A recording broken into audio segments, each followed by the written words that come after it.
Hallelujah. It's good to be back in the presence of the Lord. Hallelujah. There's a joy always when we come in His presence. When we are in His tabernacles, the Lord God will be in our midst. Let us all close our eyes and bow down in His mighty presence. Let us all give thanks to the one true God. Let us all welcome Him. Lord Father, we welcome your God in your mighty presence, O Father. Yes, Father, we are in your presence, O Father. Lord Father, take control over this place, O God. Yes, Father, each and everything, O Father, we give into your mighty hands, O Father. Lord, let your hand, O God, guide us, O God, protect us, O God. Lord, in all the circumstances, O God. Lord, yes, Father, we might be, Lord, lagging, Lord. Oh, but Father, oh Lord, when you are in our presence, O Father, Lord, when you come in our presence, O Father, everything shall be, Lord, good, O God. Everything shall be, O God, pleasant, O Father. Let us all praise Him. Let us all give thanks to Him. ನಾವೆಲ್ಲರೂ ಬಾಯಿಗಳನ್ನು ತೆರೆದು ದೇವರಿಗೆ ನಾವು ಸ್ತೋತ್ರ ಮಾಡೋಣ. ಕರ್ತನು ಒಳ್ಳೆಯವನಾಗಿದ್ದಾನೆ. ಆತನು ಒಳ್ಳೆಯ ಕಾರ್ಯಗಳನ್ನು ಮಾಡಲು ಆತನು ಶಕ್ತನಾಗಿದ್ದಾನೆ. ನಾವೆಲ್ಲರೂ ಆತನನ್ನು ಬರಮಾಡಿಕೊಳ್ಳೋಣ ಪ್ರಿಯರೇ. ಆತನು ಒಳ್ಳೆಯವನು, ಒಳ್ಳೆಯವನು, ಒಳ್ಳೆಯವನು. ಎಲ್ಲರೂ ಬಾಯಿಗಳನ್ನು ತೆರೆದು ದೇವರಿಗೆ ಸ್ತೋತ್ರ ಮಾಡಿ. ದೇವರ ವಾಕ್ಯ ಈ ರೀತಿಯಾಗಿ ಹೇಳ್ಪಡುತ್ತದೆ, ಎಲ್ಲಿ ಸ್ತುತಿ ಉಂಟೋ ಅಲ್ಲಿ ಕರ್ತನು ಬಂದು ವಾಸ ಮಾಡುವತನಾಗಿದ್ದಾನೆ. ಎಲ್ಲಿ ಸ್ತುತಿ ಉಂಟೋ ಅಲ್ಲಿ ಬಿಡುಗಡೆ ಕೊಡಲು ಆತನು ಶಕ್ತನಾಗಿದ್ದಾನೆ. ಕೀರ್ತನೆಗಾರನು ಈ ರೀತಿಯಾಗಿ ಬರೀತಾನೆ, ದೇವರೇ, ನಿನಗೆ ಯಜ್ಞಗಳಲ್ಲಿ ನಿನಗೆ ಅಪೇಕ್ಷವಿಲ್ಲ ಸ್ವಾಮಿ. ಮುರಿದ ಮನಸ್ಸೇ ಸ್ವಾಮಿ ನಿನಗೆ ಇಷ್ಟವಾದ ಯಜ್ಞವಾಗಿದೆ ಅಂತ ಅಲ್ಲಿ ದಾವೀದನು ಅಲ್ಲಿ ಬರೆಯುವಂಥದ್ದನ್ನು ನೋಡುತ್ತೇವೆ ಪ್ರಿಯರೇ. ನಾವೆಲ್ಲರೂ ಈ ದಿನದಲ್ಲಿ ಕರ್ತನ ಸನ್ನಿಧಾನದಲ್ಲಿ ನಾವು ಬಂದಿರುವಂಥ ಮಕ್ಕಳಾಗಿ ಕಾಣಲ್ಪಡೋಣ. ದೇವರಿಗೆ ನಾವು ಸ್ತೋತ್ರ ಮಾಡೋಣ. ಸ್ತೋತ್ರ ರಾಜ, ನಮಗೆ ಸ್ತೋತ್ರ.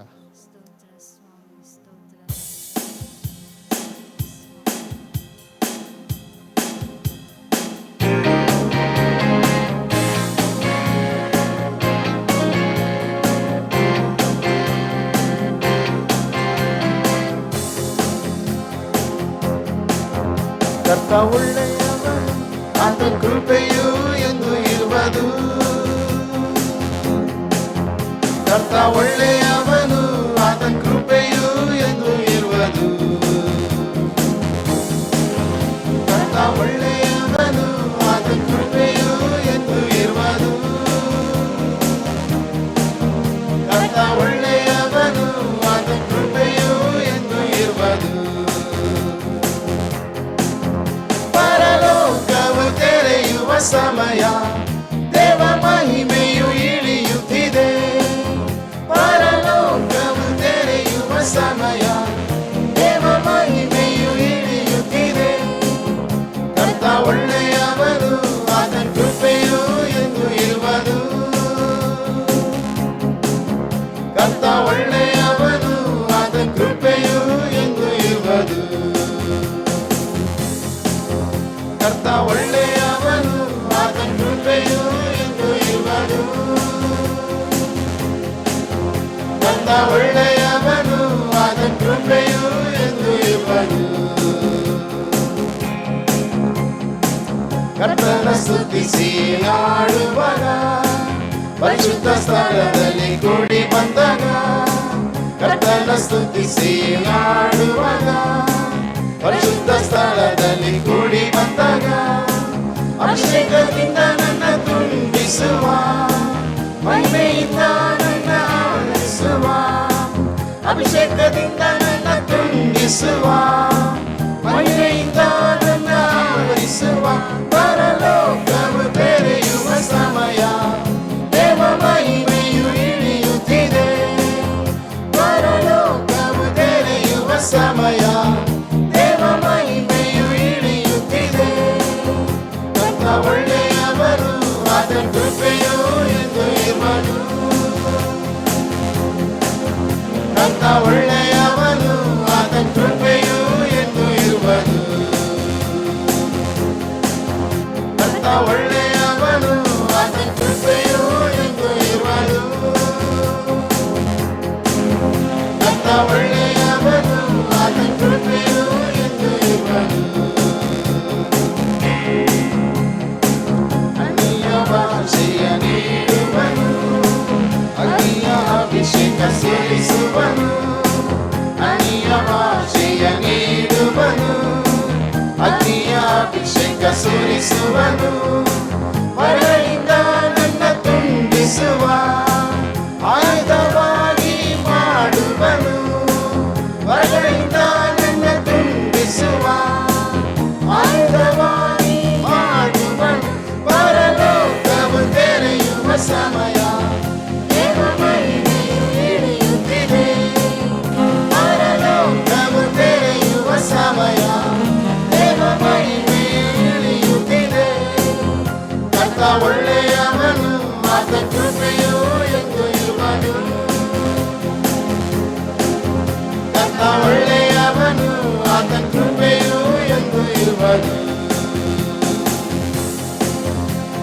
ಒಳ್ಳೆಯವನು, ಆತ ಕೃಪೆಯು ಎಂದು ಇರುವನು. ಕರ್ತ ಒಳ್ಳೆಯವನು, ಆತ ಕೃಪೆಯು ಎಂದು ಇರುವನು. ಪರಲೋಕವು ತೆರೆಯುವ ಸಮಯ, ದೇವ ಮಹಿಮೆಯು ಇಳಿಯುತ್ತಿದೆ. ಪರಲೋಕವು ತೆರೆಯುವ ಸಮಯ, ದೇವ ಮಹಿಮೆಯು ಇಳಿಯುತ್ತಿದೆ.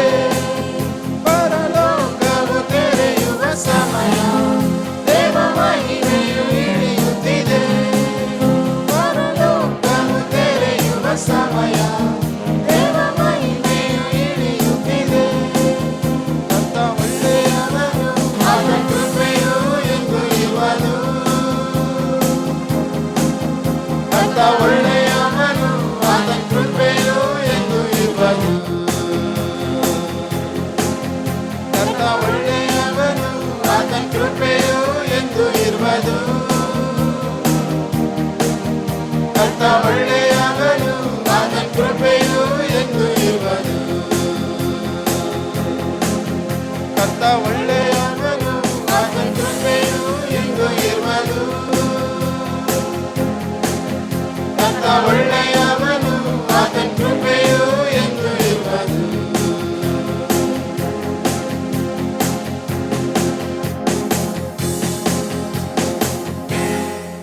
ಪರಲೋಕವು ತೆರೆಯುವ ಸಮಯ, ದೇವ ಮಹಿಮೆಯು ಇಳಿಯುತ್ತಿದೆ. ಪರಲೋಕವು ತೆರೆಯುವ ಸಮಯ, ದೇವ ಮಹಿಮೆಯು ಇಳಿಯುತ್ತಿದೆ. ಕರ್ತ ಒಳ್ಳೆಯವನು, ಆತನ ಕೃಪೆಯು ಎಂದು ಇರುವನು.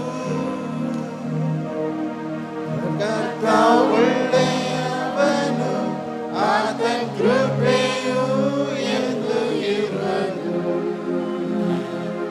ಹೌದು ಪ್ರೀತಿಯುಳ್ಳವರೇ, ಆತನ ಕೃಪೆಯು ಯಾವಾಗಲೂ ಒಳ್ಳೆಯದಾಗಿದೆ. ಕರ್ತನು ಒಳ್ಳೆಯವನಾಗಿದ್ದಾನೆ. ಅಬ್ರಹಾಮನೇ, ನಿನಗಿರುವಂತ ಒಬ್ಬನೇ ಮಗನನ್ನು ನನಗೋಸ್ಕರ ಬಲಿಯಾಗಿ ಕೊಡುವಂತ ಕರ್ತನು ಕೇಳುವಂತ ಸಮಯದಲ್ಲಿ ಅಬ್ರಹಾಮನು ಒಂದು ಮಾತನಾಡದೆ ಆತನಿಗಿದ್ದಂಥ ಒಬ್ಬನೇ ಮಗನನ್ನು ಬಲಿಯಾಗಿ ಕೊಡುವುದಕ್ಕೆ ಆತನು ಸಮರ್ಪಿಸಿಕೊಟ್ಟನು. ಪ್ರಿಯರೇ, ಅಲ್ಲಿ ನೋಡಬೇಕಾದ್ರೆ ಆತನ ಜೀವಿತದಲ್ಲಿ ಮಕ್ಕಳೆಲ್ಲದಿರುವಂಥ ಸಮಯದಲ್ಲಿ ದೇವರು ಆತನಿಗೆ ಆ 100ನೇ ವರ್ಷದಲ್ಲಿ ಮಗುವನ್ನು ದಯಪಾಲಿಸಿಕೊಟ್ಟರು.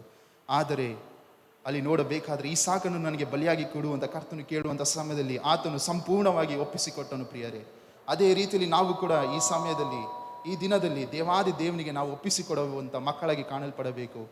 ಅಲ್ಲಿ ನೋಡಬೇಕಾದ್ರೆ ಆತನಿಗೆ ದೇವರು ಅದ್ಭುತವಾದ ಕಾರ್ಯಗಳನ್ನು ಮಾಡಿದನು. ಪ್ರಿಯರೇ, ಅದೇ ರೀತಿಯಾಗಿ ನಮ್ಮ ಜೀವಿತದಲ್ಲೂ ಸಹ ಕರ್ತನು ಅದ್ಭುತವಾದ ಕಾರ್ಯಗಳನ್ನು ಮಾಡಲು ಆತನು ಶಕ್ತನಾಗಿದ್ದಾನೆ. ನಾವು ಆತನಿಗೆ ಒಪ್ಪಿಸಿಕೊಡುವಂಥ ಸಮಯದಲ್ಲಿ, ನಮ್ಮಲ್ಲಿರುವಂಥದ್ದೆಲ್ಲವನ್ನು ದೇವರಿಗೆ ಕೊಡುವಂಥ ಸಮಯದಲ್ಲಿ ನಿಶ್ಚಯವಾಗಿ ದೇವರು ನಮಗೆ ಎಲ್ಲವನ್ನು, ಆತನು ಒಳ್ಳೆಯ ಕಾರ್ಯಗಳನ್ನು ಮಾಡಲು ಆತನು ಶಕ್ತನಾಗಿದ್ದಾನೆ.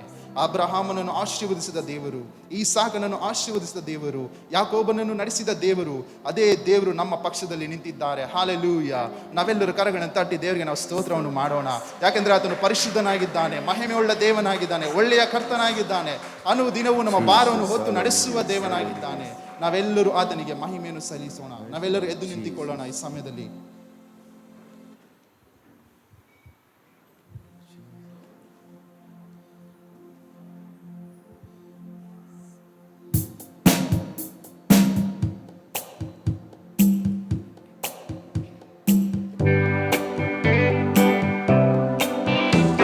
Let us all sing this song and worship the Lord.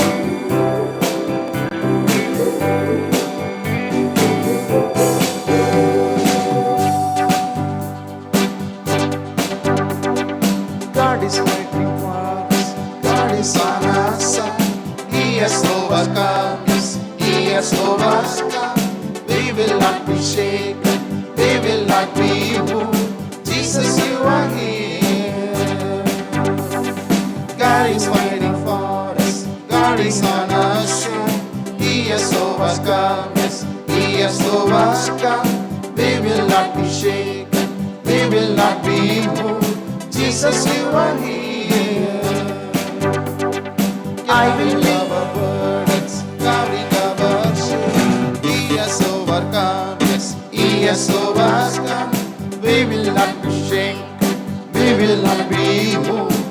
Jesus, you are here. I will live, I will not die. The resurrection power of God alive in me, and I am free in Jesus' name. I will live, I will not die. Declare and lift you high. Christ liveth, and I am free in Jesus' name. Carrying our burdens, carrying our shame. He has overcome, yes, He has overcome. We will not be shaken, we will not be moved. Jesus, you are here. I will live, I will not die. The resurrection power of God alive in me, and I am free in Jesus' name. I will live, I will not die. I will declare and lift you high. Christ liveth, and I am here in Jesus' name. God is fighting for us, pushing back the darkness, lighting up the kingdom that cannot be shaken. In the name of Jesus, enemies defeated, and we will shout it out, shout it out. And we will shout it out, shout it out. God is fighting for us, pushing back the darkness, lighting up the kingdom that cannot be shaken. In the name of Jesus, enemies defeated, and we will shout it out, shout it out. And we will shout it out, shout it out. And we will shout it out, shout it out.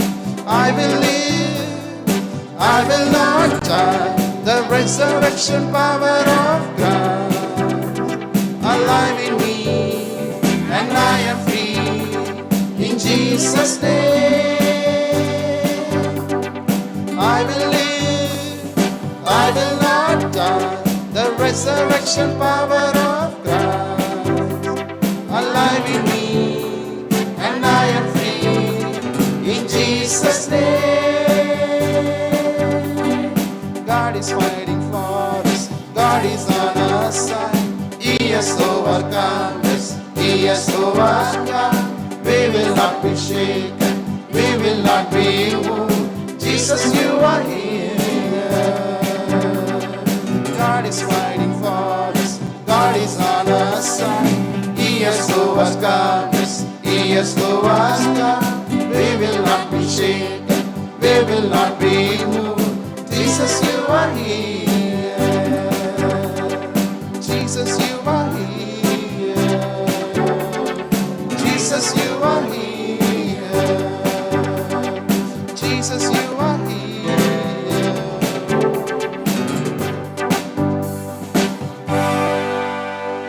Yes, people, God is fighting for us. God is on our side. He has overcome each and everything obstacles that was there. The Lord God, the Lord Father who created each and everything, He just gave His only begotten Son for our sake. Why? For my sins and for your sins, so that we can stay with Him and we can have a immortal life. He just wanted us to be with Him because He loved us. He was the one who came and He was resurrected on the third day. And He was on that cross, but still He asked, Lord, forgive them, O Father, because they don't know what they are doing, O Father. That was the love and compassion that was shown by our God, Lord. He is such a wonderful God. He carried our burdens. He covered all our shames. For that, we have to always rejoice. For that reason, we should always praise Him. For that reason, we should always give thanks to Him. We should always sing a new song to Jesus and celebrate His mighty name, O people. When we start praising Him, when we start worshiping Him, when we say that, Lord, you are the one true God, O Father. Lord, you are the one who shed your holy blood on that mighty cross, O Father, for my sins. For my sins, O Father. When you say this, when you say this, the Lord God will come in your mighty presence. He, the Lord, whom we serve, He is a true God. He is a wonderful God, people. Let us all bow down. Let us all worship Him. Let us all thank Him for each and every good thing that He has done in our lives.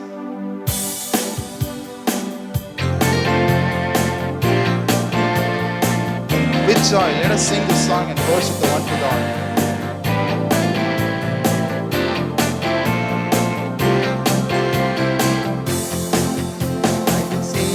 Sing a new song to Jesus, celebrate His name. I will sing, sing and glorify and celebrate the King. I will sing, sing a new song to Jesus, celebrate His name. I will sing, sing and glorify and celebrate the King. He washed me by His blood, He healed me by His stripes. He washed me by His blood, He healed me by His stripes. He comforts me through His word, He comforts me through His word. He strengthens me by His Spirit, He strengthens me by His Spirit. I will sing, sing a new song to Jesus, celebrate His name. I will sing, sing and glorify and celebrate the King. I will sing, sing a new song to Jesus, celebrate His name. I will sing, sing and glorify and celebrate the King. I will cling to Thee, I will trust in Thee. I will cling to Thee, I will trust in Thee. You fill my heart with peace, You fill my heart with peace. You bless me all my life, You bless me all my life. I will sing, sing a new song to Jesus, celebrate His name. I will sing, sing and glorify and celebrate the King. I will sing, sing a new song to Jesus, celebrate His name. I will sing, sing and glorify and celebrate the King. Wonderful are You, Lord. Counselor are You, Lord. Wonderful are You, Lord. Counselor are You, Lord. Almighty God forever. Almighty God forever. King and Lord of love. You King and Lord of love. I will sing, sing a new song to Jesus, celebrate His name. I will sing, sing and glorify and celebrate the King. I will sing, sing a new song to Jesus, celebrate His name. I will sing, sing and glorify and celebrate the King. I will sing, sing a new song to Jesus, celebrate His name. I will sing, sing and glorify and celebrate the King. Wonderful are You, Lord. Counselor are You, Lord. Wonderful are You, Lord. Counselor are You, Lord. Almighty God forever. Almighty God forever. King and Lord of love. You King and Lord of love. I will sing, sing a new song to Jesus, celebrate His name. I will sing, sing and glorify and celebrate the King. I will sing, Sing a new song to Jesus, celebrate His name. I will sing and glorify and celebrate the King. Wonderful are you, Lord. Counselor are you, Lord. Wonderful are you, Lord. Counselor are you, Lord. Almighty God forever. Almighty God forever.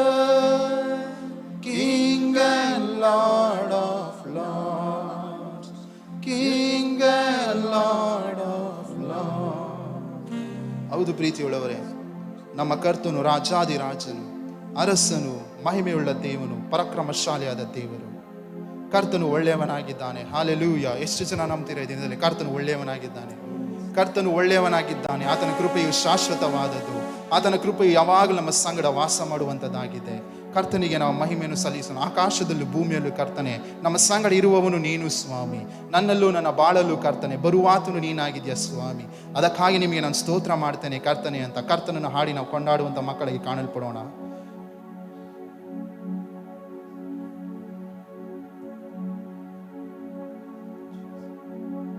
Thank you, Jesus.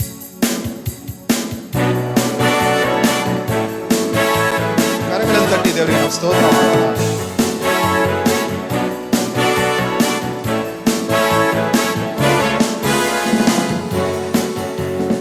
ಆಕಾಶದಲ್ಲೂ ಭೂಮಿಯಲ್ಲೂ ಇರುವವರು ನೀನೇ, ನನ್ನಲ್ಲೂ ನನ್ನ ಬಾಳಲ್ಲೂ ಇರುವವರು ನೀನೇ. ಆಕಾಶದಲ್ಲೂ ಭೂಮಿಯಲ್ಲೂ ಇರುವವರು ನೀನೇ, ನನ್ನಲ್ಲೂ ನನ್ನ ಬಾಳಲ್ಲೂ ಇರುವವರು ನೀನೇ. Hallelujah hallelujah hallelujah hallelujah hallelujah hallelujah ನನ್ನ ಯೇಸು ರಾಜ. Hallelujah hallelujah hallelujah hallelujah hallelujah hallelujah ನನ್ನ ಯೇಸು ರಾಜ.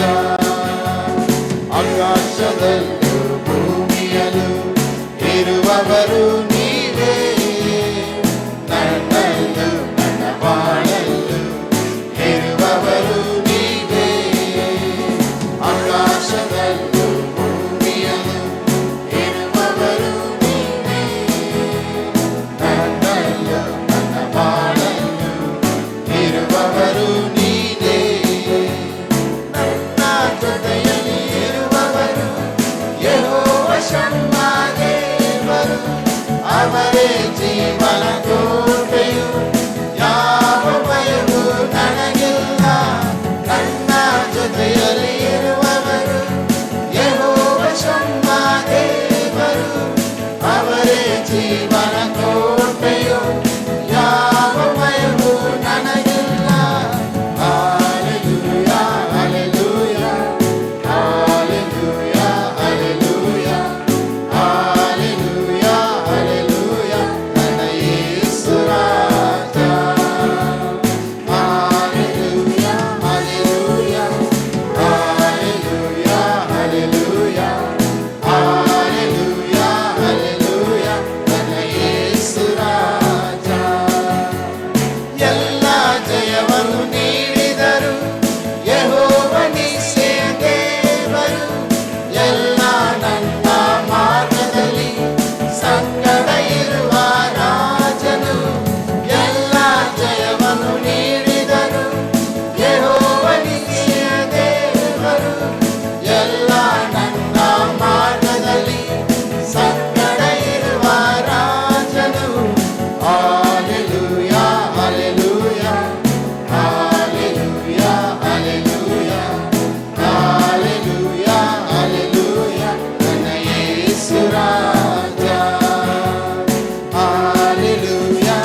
ಆಕಾಶದಲ್ಲೂ ಭೂಮಿಯಲ್ಲೂ ಆತ ನಮ್ಮ ಸಂಗಡ ಇರುವ ದೇವನಾಗಿದ್ದಾನೆ.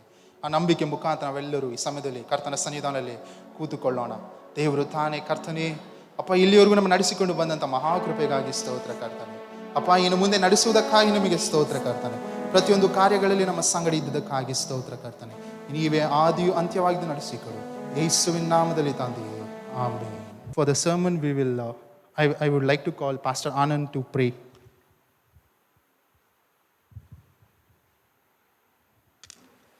ನಾವೆಲ್ಲರೂ ಕಣ್ಣುಗಳನ್ನು ಮುಚ್ಚಿದವರಾಗಿ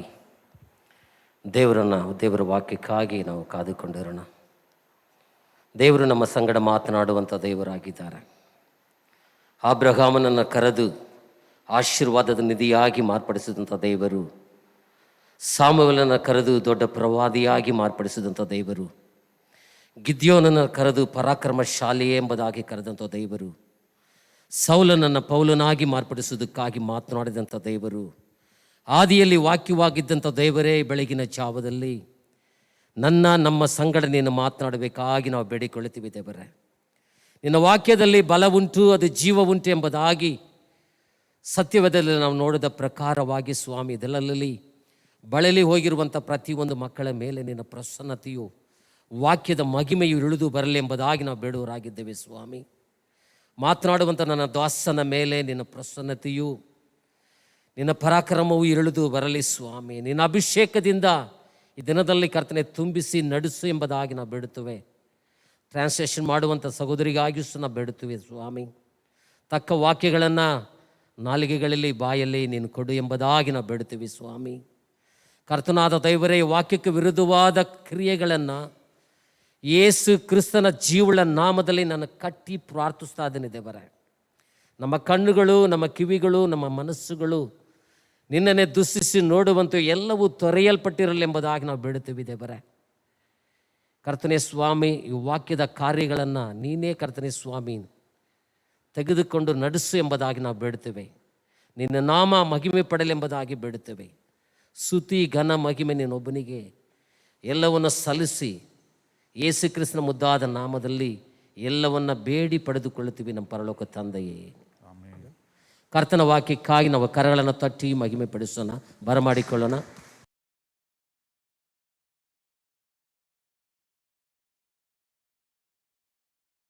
Hallelujah. Hallelujah. God bless you all. ದೇವರು ನಿಮ್ಮನ್ನು ಆಶೀರ್ವದಿಸಲಿ. It's nice to see you all on Sunday morning in the tabernacle of God. ದೇವರ ಆಲಯದಲ್ಲಿ ನಿಮ್ಮೆಲ್ಲರನ್ನು ಭಾನುವಾರ ಬೆಳಗ್ಗೆ ಈ ರೀತಿಯಾಗಿ ನೋಡುವಂಥದ್ದು ಬಹಳ ಸಂತೋಷವಾಗಿದೆ. At least God has given us this opportunity that we gather together here in His presence. ದೇವರ ಪ್ರಸನ್ನತೆಯಲ್ಲಿ ನಾವೆಲ್ಲರೂ ಇಲ್ಲಿ ಕೂಡಿ ಬರುವಂತೆ ದೇವರು ನಮಗೆ ಈ ಒಂದು ಅವಕಾಶವನ್ನು ಕೊಟ್ಟಿದ್ದಾನೆ. Hallelujah. Hallelujah. Hallelujah. Hallelujah. Hallelujah. Hallelujah. God be the glory. ದೇವರಿಗೆ ಮಾತ್ರ ಮಹಿಮೆ ಉಂಟಾಗಲಿ. We have to give glory to God for every good thing He has done in our lives. ದೇವರು ನಮ್ಮ ಜೀವಿತದಲ್ಲಿ ಮಾಡಿದಂಥ ಪ್ರತಿಯೊಂದು ಒಳ್ಳೆಯ ಕಾರ್ಯಗಳಿಗಾಗಿ ಆತನಿಗೆ ನಾವು ಕೃತಜ್ಞತೆಯನ್ನು ಸಲ್ಲಿಸಬೇಕಾಗಿದೆ. First of all, we have to be thankful to God because we are alive today. ನಾವು ಈ ದಿನದಲ್ಲಿ ಜೀವಂತವಾಗಿರುವಂತ ಒಂದೇ ಕಾರಣಕ್ಕೆ ನಾವು ದೇವರಿಗೆ ಕೃತಜ್ಞತೆಯನ್ನು ಸಲ್ಲಿಸಬೇಕಾಗಿದೆ. Not only alive but hale and healthy to be in His presence. ಆತನ ಪ್ರಸನ್ನತೆಯಲ್ಲಿ ನಾವು ಜೀವಂತವಾಗಿ ಮಾತ್ರವಲ್ಲ, ಆರೋಗ್ಯವಾಗಿರುವುದಕ್ಕಾಗಿ ಆತನಿಗೆ ಕೃತಜ್ಞತೆಯನ್ನು ಸಲ್ಲಿಸಬೇಕಾಗಿದೆ. Hallelujah. Hallelujah. Hallelujah. Hallelujah. For a long time we were having very calm, quiet services. ಬಹಳ ದಿನಗಳಿಂದ ಕಳೆದ ಸಮಯಗಳಿಂದ ನಾವು ಒಂದು ನಿಶ್ಶಬ್ದವಾದಂಥ ಒಂದು ಆರಾಧನೆಯನ್ನು ಆರಾಧಿಸುತ್ತಾ ಇದ್ದೆವು. So I think we are all used to that. When you say hallelujah, we don't rise up and say hallelujah. ನಾವೆಲ್ಲರೂ ಆ ರೀತಿಯಾದಂಥ ಆರಾಧನೆಗೆ ಒಳಪಟ್ಟಿರೋದ್ರಿಂದ, ಅದಕ್ಕೆ ಅಭ್ಯಾಸ ಮಾಡಿಕೊಂಡಿರೋದ್ರಿಂದ ಹಲ್ಲೆಲೂಯಾ ಎಂದು ಹೇಳಬೇಕಾದ್ರೇನು ಹಲ್ಲೆಲೂಯಾ ಕೈ ಎತ್ತಿ ಹಲ್ಲೆಲೂಯಾ ಹೇಳೋದಕ್ಕೂ ಸ್ವಲ್ಪ ಹಿಂಜರಿಯುತ್ತೇವೆ. Because no doubt you have to maintain the social distancing, but not distance ourselves from God. ನಾವು ಸಾಮಾಜಿಕ ಅಂತರವನ್ನು ಮನುಷ್ಯರ ಮಧ್ಯದಲ್ಲಿ ಕಾಪಾಡಿಕೊಳ್ಳುವಂಥದ್ದು ಉತ್ತಮವಾದದ್ದು, ಒಳ್ಳೆಯದೇ. ಆದರೆ ಈ ರೀತಿಯಾದಂಥ ಅಂತರವನ್ನು ದೇವರೊಂದಿಗೆ ಇಟ್ಟುಕೊಳ್ಳುವಂಥದ್ದು ಒಳ್ಳೆಯದಲ್ಲ. Hallelujah. Hallelujah. Hallelujah. Hallelujah. This week, and now I'm changing the topic. ಈ ವಾರದಲ್ಲಿ ಶೀರ್ಷಿಕೆಯನ್ನು ಬದಲಾಯಿಸಲಾಗಿದೆ. Last few weeks, we have been seeing building our house with 7 pillars. ಕಳೆದ ಕೆಲವು ವಾರಗಳಿಂದ ನಾವು ನಮ್ಮ ಮನೆಯನ್ನು 7 ಸ್ತಂಭಗಳ ಮೇಲೆ ಕಟ್ಟುವುದನ್ನು ಕುರಿತಾಗಿ ಧ್ಯಾನಿಸಿದೆವು. This week, I just want to bring before you God's word with regard to God's measuring us or being measured or weighed by God. ಈ ಒಂದು ವಾರದಲ್ಲಿಯೂ ನಿಮ್ಮೊಂದಿಗೆ ಹಂಚಿಕೊಳ್ಳಬೇಕಾಗಿರುವಂಥ ದೇವರ ಶೀರ್ಷಿಕೆಯು ದೇವರಿಂದ ಅಳತೆ ಮಾಡಲ್ಪಡುವುದು, ಇಲ್ಲವೇ ತೂಕ ಹಾಕಿ ನೋಡಲ್ಪಡುವುದು. Many of us do not realize that we have been daily weighed and measured by God. ನಾವು ಪ್ರತಿ ದಿನವೂ ದೇವರಿಂದ ಅಳತೆ ಮಾಡಲ್ಪಡುತ್ತಾ ಇದ್ದೇವೆ ಎಂಬುದಾಗಿ ಅನೇಕರು ತಿಳಿದುಕೊಳ್ಳುವುದಿಲ್ಲ. If you refer to Revelation chapter 11 verse 1 says, then I was given a reed like a measuring rod, and the angel stood saying, rise and measure the temple of God, the altar, and those who worship there. ಇಲ್ಲಿ ಪ್ರಕಟಣೆ 11ನೇ ಅಧ್ಯಾಯ 1ನೇ ವಾಕ್ಯದಲ್ಲಿ ಹೇಳಲ್ಪಟ್ಟಿದೆ, ತರುವಾಯ ದಂಡದಂತಿದ್ದ ಒಂದು ಅಳತೆ ಕೋಲು ನನ್ನ ಕೈಗೆ ಕೊಡಲ್ಪಟ್ಟಿತು ಮತ್ತು ಒಂದು ವಾಣಿ ಉಂಟಾಯಿತು. ಅದು ನನಗೆ ಹೇಳಿದ್ದೇನೆಂದರೆ, ನೀನೆದ್ದು ದೇವರ ಆಲಯವನ್ನು ಯಜ್ಞವೇದಿಯನ್ನು ಅಳತೆ ಮಾಡಿ ಆಲಯದಲ್ಲಿ ಆರಾಧನೆ ಮಾಡುವವರನ್ನು ಲೆಕ್ಕಿಸು. Hallelujah. Hallelujah.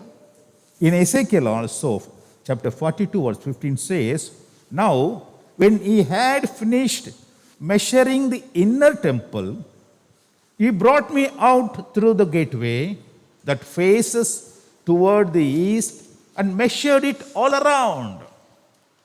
ಯೆಹೆಜ್ಕೇಲನ ಪ್ರವಾದನ ಗ್ರಂಥ 42ನೇ ಅಧ್ಯಾಯ 15ನೇ ವಾಕ್ಯದಲ್ಲಿ ಹೇಳಲ್ಪಟ್ಟಿದೆ, ಆ ಪುರುಷನು ಒಳಗಣ ಮಂದಿರವನ್ನು ಅಳೆದು ಬಿಟ್ಟ ನಂತರ ನನ್ನನ್ನು ಮೂಡಣ ಹೆಬ್ಬಾಗಿಲ ಭಾಗವಾಗಿ ಈಚೆಗೆ ಕರೆತಂದು ಆಲಯವನ್ನೆಲ್ಲ ಸುತ್ತಮುತ್ತಲೂ ಅಳೆದನು. I can give many references from Bible with regard to measurement, how God measures us. ದೇವರು ನಮ್ಮನ್ನು ಹೇಗೆ ಅಳತೆ ಮಾಡಿ ನೋಡ್ತಾನೆ ಎಂಬುದಾಗಿ ಹೇಳುವುದಕ್ಕೆ ಸತ್ಯವೇದದಿಂದ ಅನೇಕ ವಾಕ್ಯಗಳನ್ನು ಕೊಡಬಹುದು. But one thing is certain, that there is a measurement being taken by God. ಆದರೆ ಒಂದು ಮಾತ್ರ ನಿಶ್ಚಯ, ಅದೇನೆಂದರೆ ದೇವರಿಂದ ನಾವು ಅಳೆಯಲ್ಪಡುತ್ತೇವೆ ಎಂಬುದು. Here, the first starting in Revelation, it says, measuring the temple of God is not measuring anything out. Measuring the temple of God, then the altar, and the people who are worshipping. Just imagine, everybody, the temple of God, the altar, and the people who are worshipping are all measured. ಪ್ರಕಟಣೆಗಳಲ್ಲಿ ಓದಿದಂಥ ವಾಕ್ಯದ ಪ್ರಕಾರವಾಗಿ ಇಲ್ಲಿ ಎಲ್ಲವೂ ಅಳೆಯಲ್ಪಡುತ್ತದೆ, ಹೊರಗೆಲ್ಲ ಒಳಗೆ ಇರುವಂಥ ಕಾರ್ಯಗಳು. ಹಾಗಾದರೆ ಆ ಒಂದು ಆಲಯವು ಮತ್ತು ಅದರ ಯಜ್ಞವೇದಿಯು ಮಾತ್ರವಲ್ಲದೆ ಅದರಲ್ಲಿ ಆರಾಧನೆಯನ್ನು ಅಳತೆ ಮಾಡಿ ನೋಡಲಾಗುತ್ತದೆ ಎಂಬುದಾಗಿ ಹೇಳಲ್ಪಟ್ಟಿದೆ. Hallelujah. Hallelujah. Hallelujah. Hallelujah.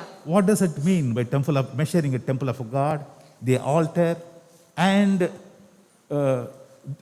the people?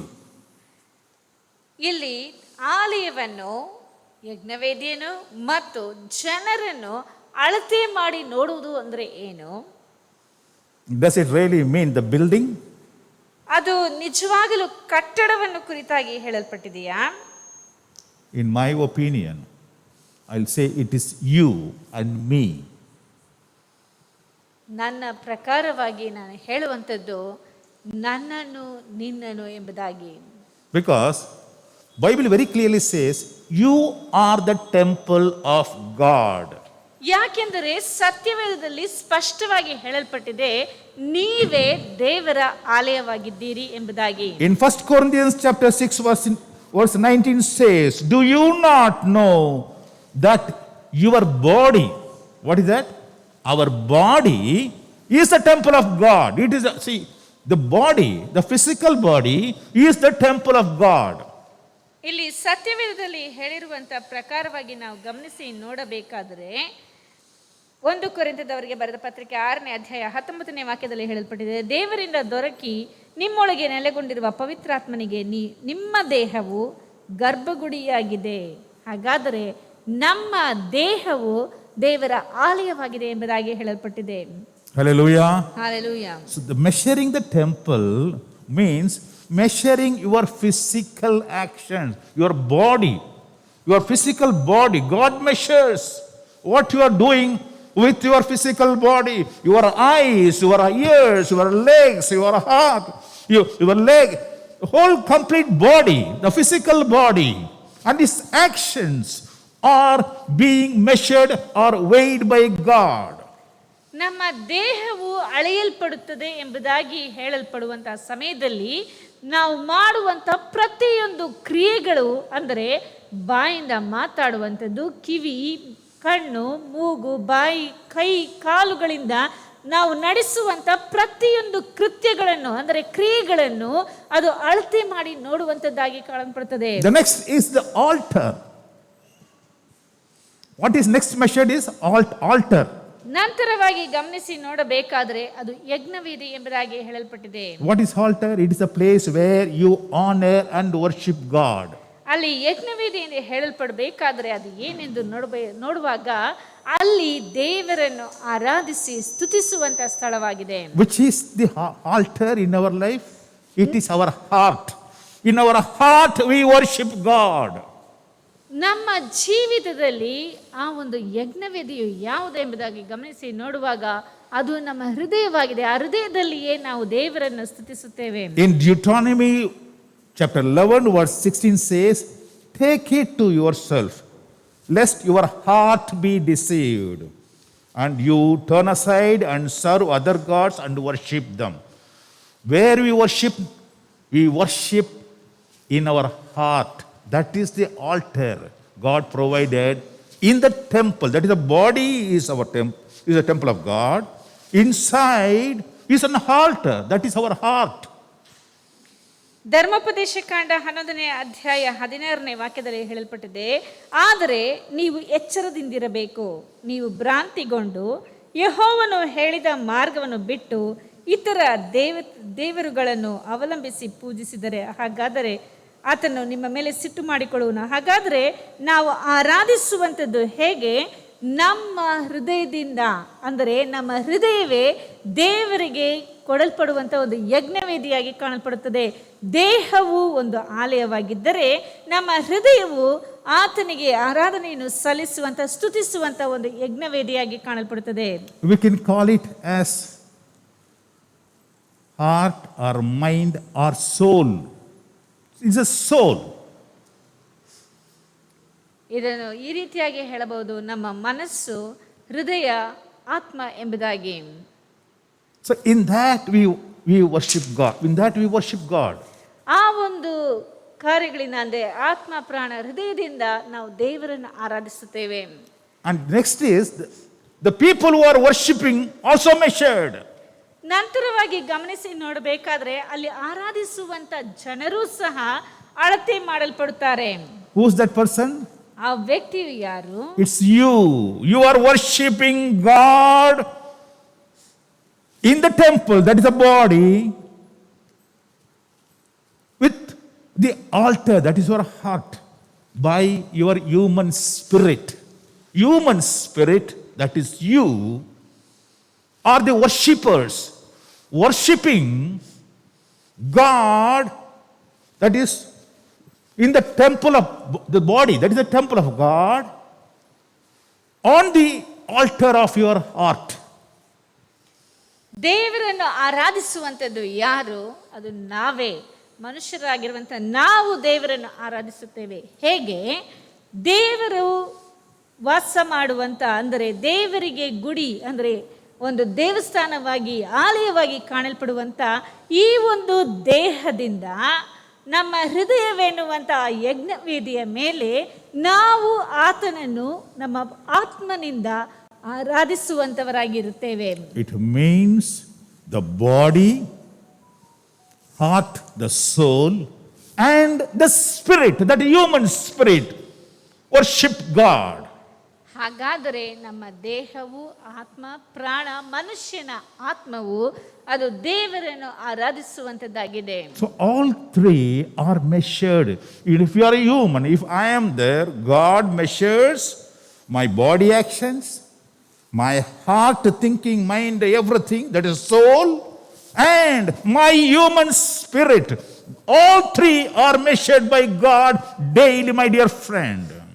ಎಲ್ಲ ಮೂರನ್ನು ದೇವರು ಅಳತೆ ಮಾಡಿ ನೋಡುತ್ತಾನೆ. ಒಬ್ಬ ಮನುಷ್ಯನನ್ನು ತೆಗೆದುಕೊಳ್ಳಬೇಕಾದ್ರೆ ಆತನ ದೇಹ, ಆದರೆ ಆತನು ತನ್ನ ದೇಹದಿಂದ ಮಾಡುವಂಥ ಪ್ರತಿಯೊಂದು ಕ್ರಿಯೆಯನ್ನು ಮತ್ತು ಆತನ ಹೃದಯವಾಗಿರುವಂಥ, ಆತನ ಯಜ್ಞವೇದಿಯಾಗಿರುವಂಥ ಹೃದಯದಲ್ಲಿ ಮಾಡುವಂಥ ಪ್ರತಿಯೊಂದು ಆಲೋಚನೆಯನ್ನು ಮತ್ತು ಆತನ ಆತ್ಮವನ್ನು ಪ್ರತಿನಿತ್ಯವೂ ದೇವರು ಅಳತೆ ಮಾಡಿ ನೋಡುವಂಥವನಾಗಿದ್ದಾನೆ.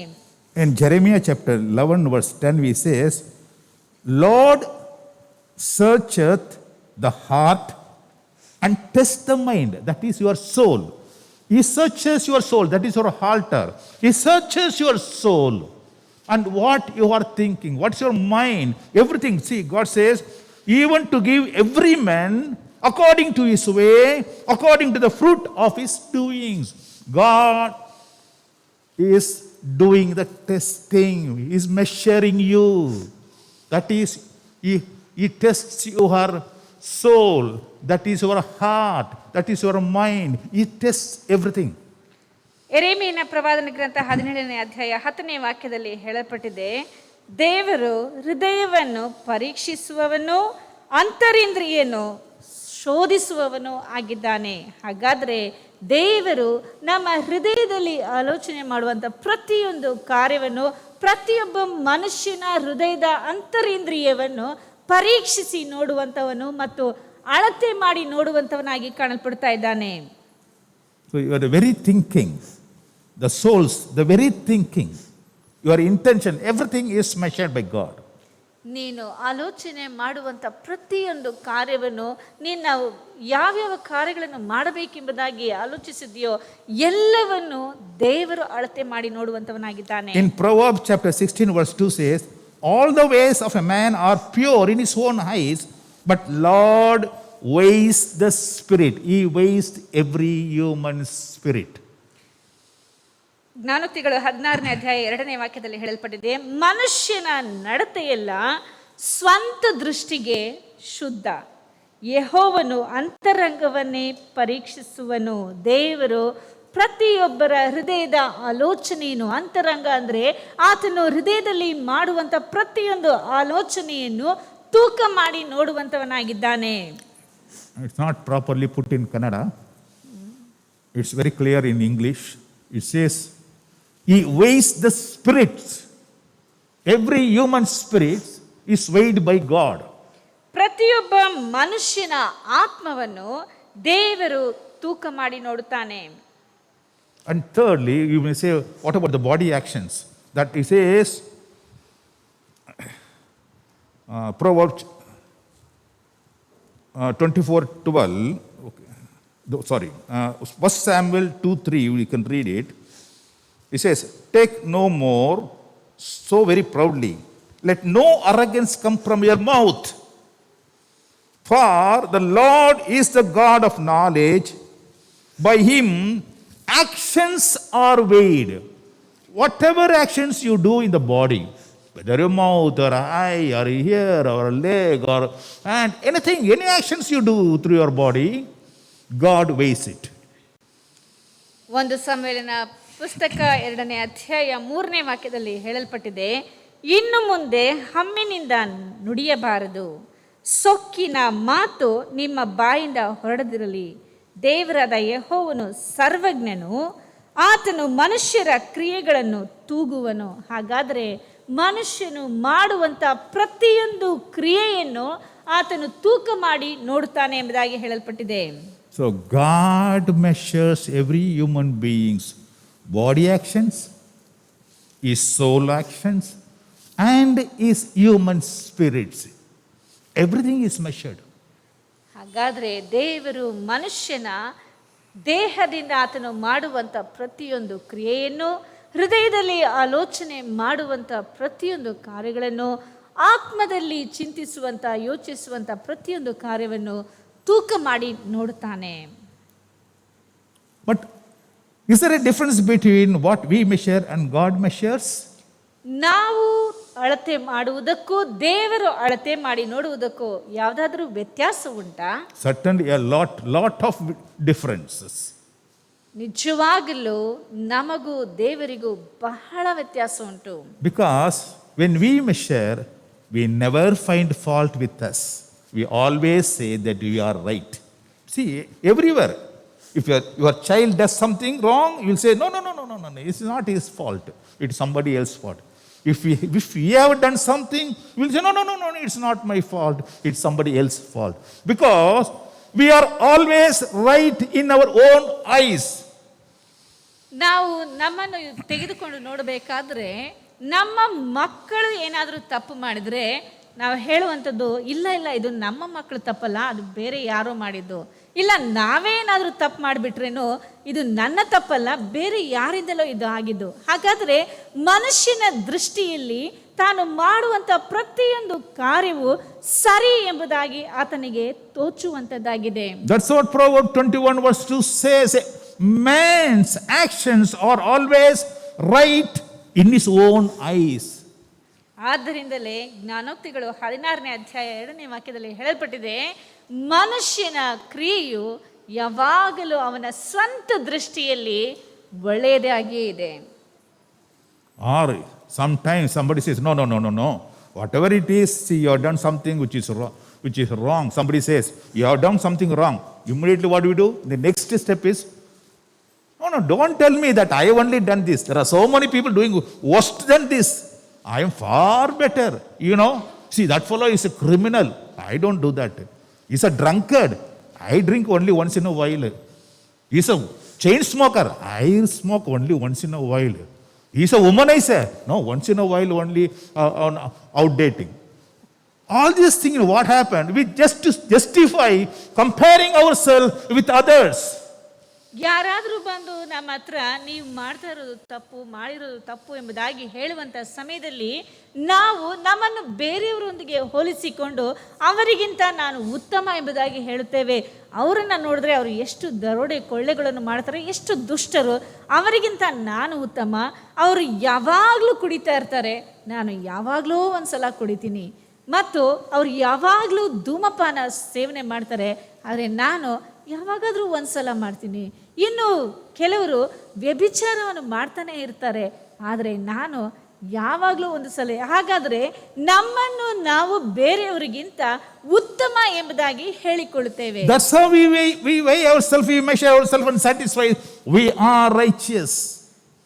ಆ ರೀತಿಯಾಗಿ ನಮ್ಮನ್ನು ನಾವೇ ತೂಕ ಮಾಡಿಕೊಂಡು ಬೇರೆಯವರಿಗಿಂತ ನಾವು ಉತ್ತಮ ಎಂಬುದಾಗಿ, ನಾವು ನೀತಿವಂತರು ಎಂಬುದಾಗಿ ಹೇಳಿಕೊಳ್ಳುತ್ತೇವೆ. In 2 Corinthians chapter 12 verse says, we dare not class ourselves or compare ourselves with those who commend themselves.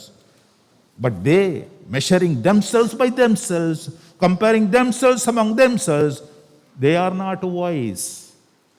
2 ಕೊರಿಂಥದವರಿಗೆ ಬರೆದ ಪತ್ರಿಕೆ 10ನೇ ಅಧ್ಯಾಯ 12ನೇ ವಾಕ್ಯದಲ್ಲಿ ಹೇಳಲ್ಪಟ್ಟಿದೆ, ತಮ್ಮನ್ನು ತಾವೇ ಹೊಗಳಿಕೊಳ್ಳುವ ಕೆಲವರಲ್ಲಿ ನಮ್ಮನ್ನು ಸೇರಿಸಿಕೊಳ್ಳುವುದಕ್ಕಾಗಲಿ ಅವರಿಗೆ ಹೋಲಿಸಿಕೊಳ್ಳುವುದಕ್ಕಾಗಲಿ ನಮಗೆ ಧೈರ್ಯ ಸಾಲದು. ಅವರಂತೂ ತಮ್ಮೊಳಗೆ ತಮ್ಮನ್ನು ಅಳತೆ ಮಾಡಿಕೊಂಡು ತಮಗೆ ಹೋಲಿಸಿಕೊಂಡು ವಿವೇಕವಿಲ್ಲದವರಾಗಿದ್ದಾರೆ. We always see ourselves with a filter glass only. ನಮ್ಮನ್ನು ನಾವು ಯಾವಾಗಲೂ ಫಿಲ್ಟರ್ ಗ್ಲಾಸಲ್ಲಿ, ಅಂದರೆ ಎಲ್ಲವನ್ನು ಬೇರ್ಪಡಿಸಿ ನೋಡುವಂಥ ಒಂದು ಗಾಜಿನಲ್ಲಿ ನೋಡುವಂಥವರಾಗಿದ್ದೇವೆ. We never find fault with us. ನಮ್ಮಲ್ಲಿ ಯಾವುದೇ ತಪ್ಪು ತಪ್ಪನ್ನು ನಾವು ಕಾಣುವುದಿಲ್ಲ. We always find fault with others. Others are all wrong and we are, very highly righteous people. ಬೇರೆಯವರೆಲ್ಲ ತಪ್ಪು, ನಾನು ಎಲ್ಲರಿಗಿಂತ ಉತ್ತಮ ಎಂಬುದಾಗಿ ಹೇಳಿಕೊಳ್ಳುತ್ತೇವೆ. But as I already told you, God measures and weighs your body actions, your soul, your tensions, and your human spirit. Everything God measures. ನಾನು ಮೊದಲೇ ಹೇಳಿದಂತೆ ದೇವರು ಮನುಷ್ಯನ ದೇಹದಿಂದ ಮಾಡುವಂಥ ಪ್ರತಿಯೊಂದು ಕ್ರಿಯೆಯನ್ನು, ಹೃದಯದಲ್ಲಿ ಆಲೋಚನೆ ಮಾಡುವಂಥದ್ದನ್ನು, ಆತ್ಮನಿಂದ ಮಾಡುವಂಥ ಪ್ರತಿಯೊಂದು ಕ್ರಿಯೆಗಳನ್ನು ಆತನು ಅಳತೆ ಮಾಡಿ ನೋಡುವಂಥವನಾಗಿದ್ದಾನೆ. When God measures, my dear, it will be revealed 100%. ದೇವರು ಅಳತೆ ಮಾಡಿ ನೋಡುವಂಥ ಸಮಯದಲ್ಲಿ ಅದು ಸಂಪೂರ್ಣವಾಗಿ ಪ್ರಕಟವಾಗುತ್ತದೆ. There's one incident in Bible where God gives his measurement or his weighment in writing to a person. ಇಲ್ಲಿ ಸತ್ಯವೇದದಲ್ಲಿ ದೇವರು ತನ್ನ ಅಳತೆಗೋಲನ್ನು ಒಂದು ಲೇಖನದ ಮುಖಾಂತರವಾಗಿ ಪ್ರಕಟಪಡಿಸುವುದನ್ನು ನೋಡುತ್ತೇವೆ. I don't know how many of you remember this, but I tell you, God gives that person, you are weighed in a balance and found wanting. He gave it in writing. ಅಲ್ಲಿ ದೇವರು ಆ ಒಂದು ಮನುಷ್ಯನಿಗೆ, ನೀನು ಒಂದು ಅಳತೆಗೋಲಿನಲ್ಲಿ ತೂಕ ಹಾಕಲ್ಪಟ್ಟು ಅದರಲ್ಲಿ ನೀನು ಕಡಿಮೆಯಾಗಿ ಕೊರತೆಯಾಗಿ ಕಾಣಲ್ಪಟ್ಟಿದ್ದಿ ಎಂಬುದಾಗಿ ಹೇಳುವುದನ್ನು ಗಮನಿಸುತ್ತೇವೆ. That we can read in Daniel chapter 5. That Daniel chapter 5 verse 25, I'll read it to you. And this is the inscription written by God to that person. Mene, mene, tekel, uparsin. It means you have been weighed in the balance and found wanting. You have been weighed in the balance and found wanting. ಇಲ್ಲಿ ದಾನಿಯೇಲನ ಪುಸ್ತಕ 5ನೇ ಅಧ್ಯಾಯ 26ನೇ ವಾಕ್ಯ 25ನೇ ವಾಕ್ಯದಿಂದ ಓದುವಂಥ ಸಮಯದಲ್ಲಿ ಒಂದು ಬರಹವು ಇದೆ. ಮೆನೆ ಮೆನೆ ತೆಕೆಲ್ ಉಫರ್ಸಿಸ್. ಇದರ ಅರ್ಥ, ನೀನು ತೂಕ ಹಾಕಲ್ಪಟ್ಟು ತಕ್ಕಡಿಯಲ್ಲಿ ತೂಗಲ್ಪಟ್ಟು ಕಡಿಮೆಯಾಗಿ ಕಂಡು ಬಂದಿದ್ದಿ ಎಂಬುದಾಗಿ. This is that wording. When the wording comes, it doesn't come just like that. It comes with a destruction, action, what is required for that also.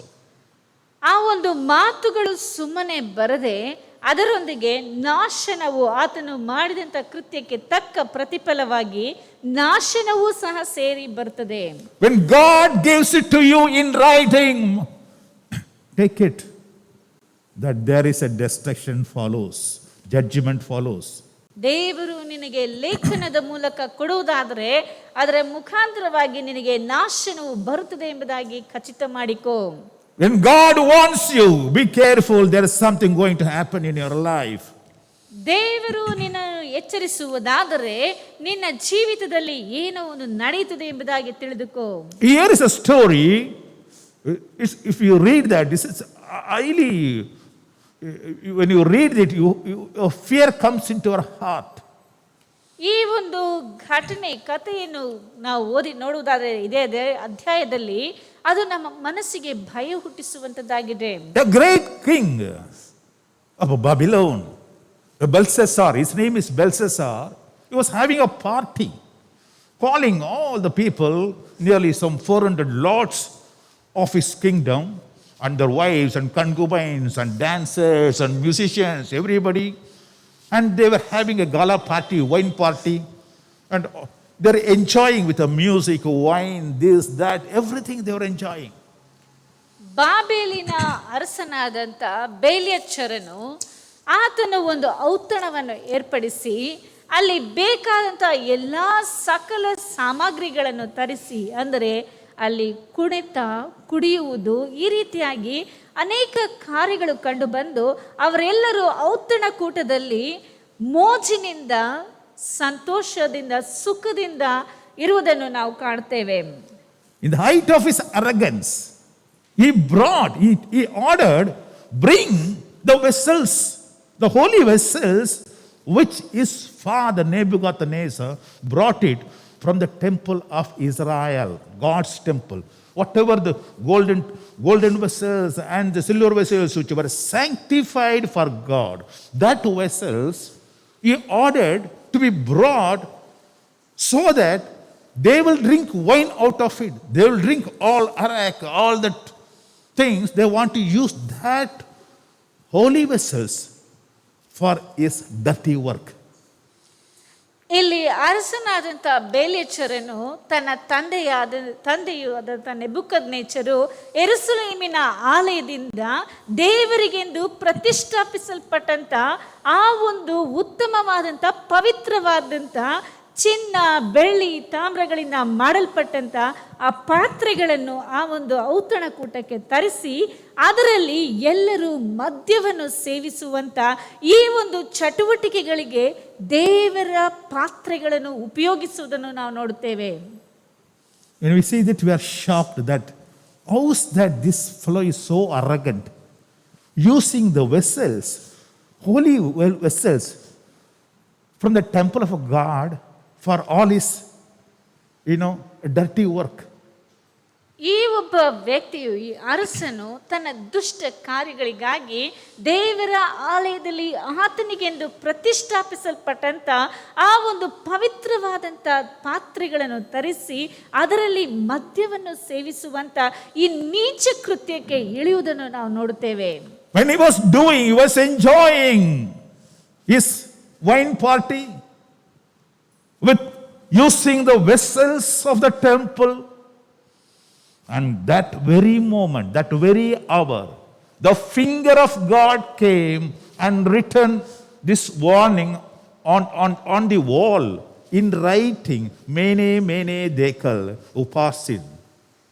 ಈ ರೀತಿಯಾಗಿ ಆತನು ದೇವರ ಆಲಯದಿಂದ ಆತನಿಗೆ ಪ್ರತಿಷ್ಠಾಪಿಸಲ್ಪಟ್ಟಂತ ಆ ಒಂದು ಪವಿತ್ರವಾದಂಥ ಪಾತ್ರೆಗಳನ್ನು ತರಿಸಿ ಅದರಲ್ಲಿ ಔತಣಕೂಟದಲ್ಲಿ ತಾನು ತನ್ನ ಸಂಗಡ ಇದ್ದಂಥ ಎಲ್ಲರೂ ಸೇರಿ ಅದರಲ್ಲಿ ಮದ್ಯವನ್ನು ಸೇವಿಸುವಂತ ಈ ನೀಚ ಕೃತ್ಯವನ್ನು ಮಾಡುತ್ತಿರುವಂಥ ಸಮಯದಲ್ಲಿಯೇ ಆತನ ಮುಂದೆ ತನ್ನ ಗೋಡೆಯ ಮೇಲೆ ಬಂದು ಒಂದು ಬೆರಳಿನಲ್ಲಿ ಈ ಒಂದು ಮಾತುಗಳು ಬರೆಯಲ್ಪಟ್ಟಿತು. ಆ ಮಾತುಗಳು ಏನೆಂದು ಗಮನಿಸಿ ನೋಡಬೇಕಾದರೆ ಮೇನೆ ಮೇನೆ ತೆಕೆಲ್ ಉಪರ್ಸಿಸ್ ಎಂಬುದಾಗಿ. You are weighed, my friend, just imagine. You are weighed and measured by God and found wanting. ನೀನು ದೇವರಿಂದ ತೂಕ ಹಾಕಲ್ಪಟ್ಟು ಅದರಲ್ಲಿ ಕಡಿಮೆಯಾಗಿ ಕಂಡು ಬಂದಿ ಎಂಬುದಾಗಿ ನಾವು ನೋಡುತ್ತೇವೆ. And when Daniel interprets it, he says, God has weighed you and measured you and found you are wanting. So, your kingdom will be divided and given to Medes and Persians, and you will be killed. You will be destroyed. ಈ ಒಂದು ಮಾತಿಗೆ ಅರ್ಥವನ್ನು ಕೇಳುವುದಕ್ಕೆ ದಾನಿಯೇಲನನ್ನು ಕರೆಸಿ ಕೇಳುವಂಥ ಸಮಯದಲ್ಲಿ ಆತನು ಕೊಡುವಂಥ ಉತ್ತರವು, ನೀನು ದೇವರ ತಕ್ಕಡಿಯಲ್ಲಿ ತೂಕ ಹಾಕಲ್ಪಟ್ಟು ಕಡಿಮೆಯಾಗಿ ಕಂಡು ಬಂದದರಿಂದ ನಿನ್ನ ರಾಜ್ಯವು ಕಿತ್ತುಕೊಂಡು ಮೇದ್ಯರಿಗೂ ಪಾರಸಿಯರಿಗೂ ಕೊಡಲ್ಪಡುವುದು, ಮಾತ್ರವಲ್ಲದೆ ನೀನು ಮರಣವನ್ನು ಅಪ್ಪುವಿ ಎಂಬುದಾಗಿ ಹೇಳುವುದನ್ನು ನಾವು ಗಮನಿಸಿ ನೋಡುತ್ತೇವೆ. We all agree that that fellow should not have done this, correct? How could he do this? How could he bring the holy vessels from the temple of God to use it for his enjoyment with his concubines and the girls around and for all other gala enjoyment? ನಾವು ಒಂದು ವೇಳೆ ತಿಳಿದುಕೊಳ್ಳಬಹುದು, ಈ ಅರಸನು ಈ ರೀತಿಯಾಗಿ ಮಾಡಬಾರದಾಗಿತ್ತು. ದೇವರಿಗೆಂದು ಪ್ರತಿಷ್ಠಾಪಿಸಲ್ಪಟ್ಟಂಥ ಪವಿತ್ರವಾದಂಥ ಪಾತ್ರೆಗಳನ್ನು ತೆಗೆದುಕೊಂಡು ಬಂದು ತನ್ನೊಂದಿಗೆ ಇರುವಂಥ ಎಲ್ಲ ಜನರು, ಮುಖಂಡರು, ಪತ್ನಿಯರು, ಉಪಪತ್ನಿಯರು ಇದ್ದಂಥ ಬೇರೆ ಎಲ್ಲ ಜನರೊಂದಿಗೆ ಮದ್ಯವನ್ನು ಸೇವಿಸುವಂಥ ನೀಚ ಕೃತ್ಯವನ್ನು ಎಸಗಬಾರದಾಗಿತ್ತು ಎಂಬುದಾಗಿ ನಾವು ತಿಳಿದುಕೊಳ್ಳಬಹುದು. My dear friend, you are the holy vessel kept in this body. Your soul is a holy vessel kept in this body, and that meant for worshipping God, not for worldly enjoyment. ಈ ಒಂದು ಪಾತ್ರೆ ಎಂದು ಹೇಳಲ್ಪಡುವಾಗ ಈ ಆತ್ಮವನ್ನು ನಿನ್ನ ಹೃದಯವಾಗಿರುವಂಥ ಈ ಒಂದು ಹೃದಯದಲ್ಲಿ ಅದು ಇಡಲ್ಪಟ್ಟಿದೆ. ಅದು ದೇವರನ್ನು ಆರಾಧಿಸುವುದಕ್ಕಾಗಿ ಇಡಲ್ಪಟ್ಟಿದೆಯೇ ಹೊರತು ನಿನ್ನ ಸ್ವಂತ ಸಂತೋಷಕ್ಕಾಗಿ ಅಲ್ಲ. How many of us using the holy vessel of God, that is in the temple of God, you bringing out from the temple of God and using that vessel for your worldly enjoyment and for all dirty works? ನಮ್ಮಲ್ಲಿ ಎಷ್ಟು ಮಂದಿ ದೇವರ ಆಲಯವೆಂದು ಕಾಣಲ್ಪಡುವಂಥ ಈ ಹೃದಯದಲ್ಲಿ ದೇವರು ಇಟ್ಟಿರುವಂಥ ಆ ಒಂದು ಪವಿತ್ರವಾದಂಥ ಪಾತ್ರೆಗಳನ್ನು ತೆಗೆದುಕೊಂಡು ಬಂದು ದೇವರನ್ನು ಆರಾಧಿಸುವುದನ್ನು ಬಿಟ್ಟು ನಮ್ಮ ಲೋಕದಲ್ಲಿ ಕಾಣಲ್ಪಡುವಂಥ ಸಂತೋಷಕ್ಕಾಗಿ ಅದನ್ನು ಅನುಭವಿಸುವುದಕ್ಕಾಗಿ ನಮಗೆ ಸ್ವೇಚ್ಛೆಯಾಗಿ ನಡೆಯುವುದಕ್ಕಾಗಿ ಆ ಪಾತ್ರೆಯನ್ನು ಉಪಯೋಗಿಸುತ್ತೇವೆ ಎಂಬುದಾಗಿ ಯೋಚಿಸಿ ನೋಡಿ. And Belshazzar enjoyed his cup of wine with all the girls around. And we, today, there are so many people enjoying arak, go to wine shops, drink all the things. Where? How? Through this vessel.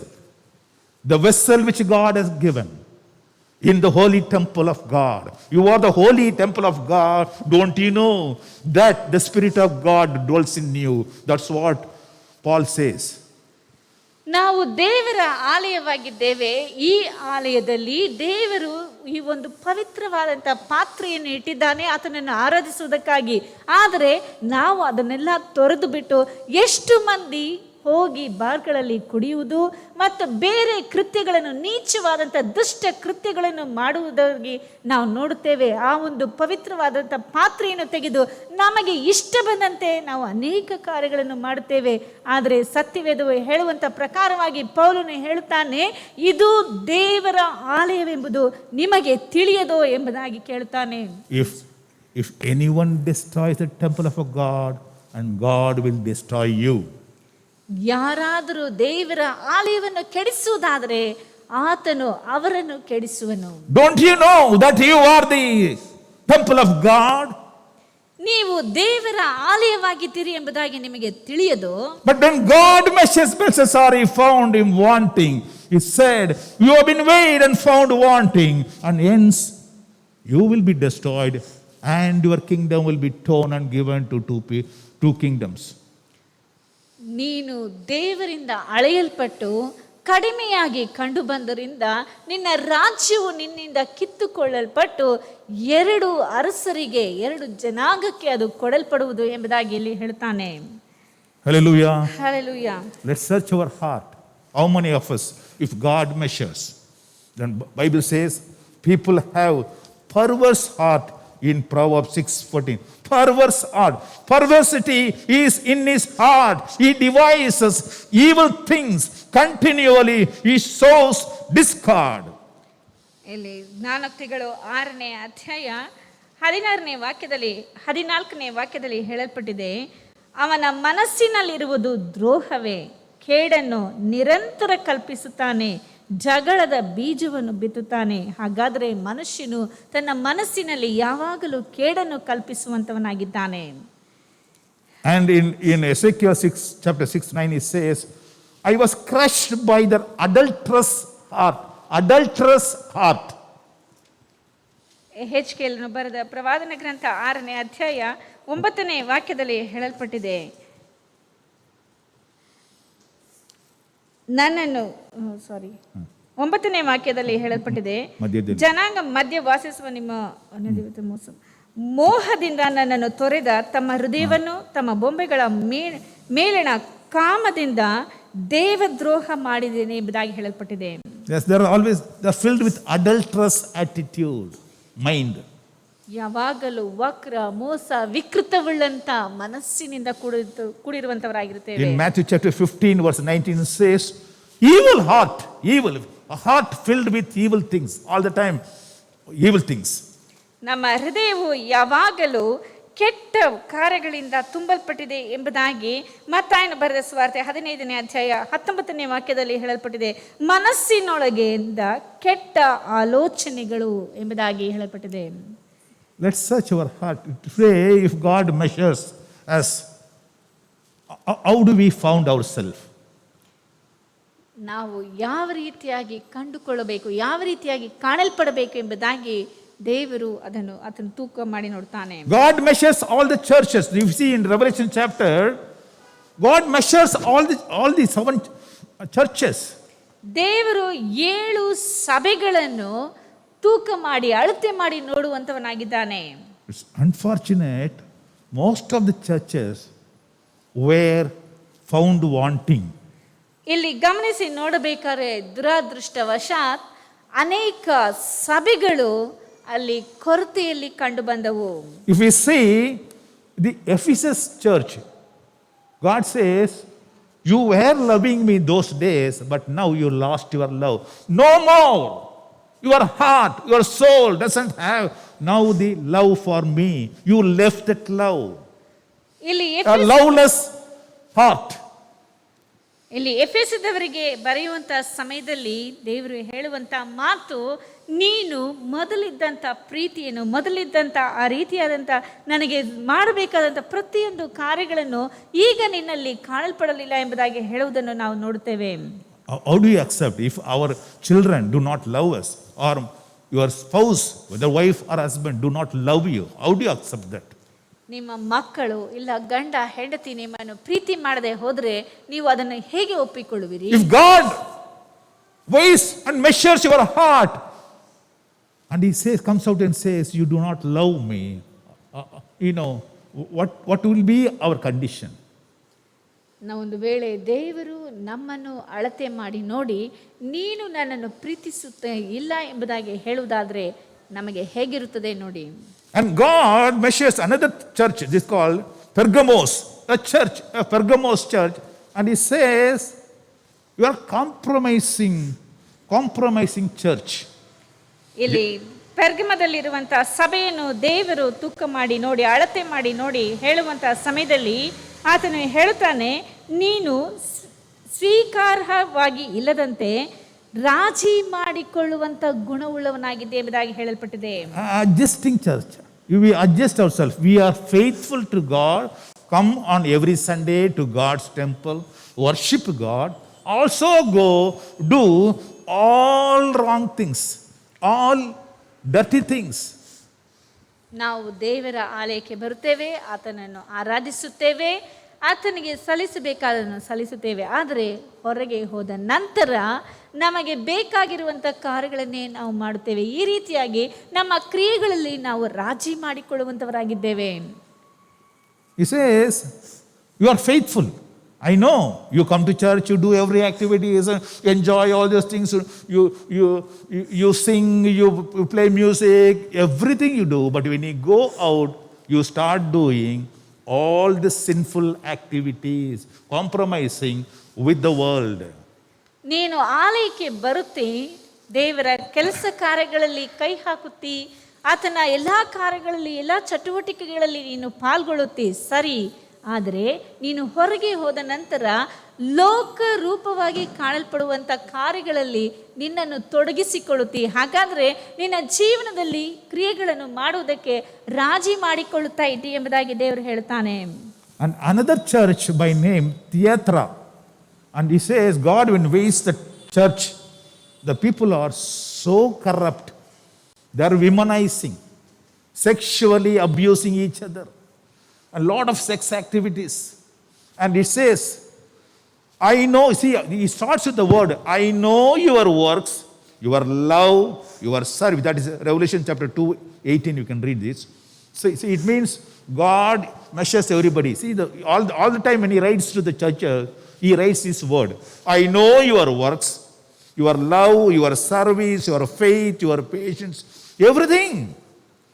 But I have few things against you, because you allow the woman Jezebel, who calls herself a prophetess, to teach and reduce my servants to commit sexual immorality and eat things sacrificed to the idols.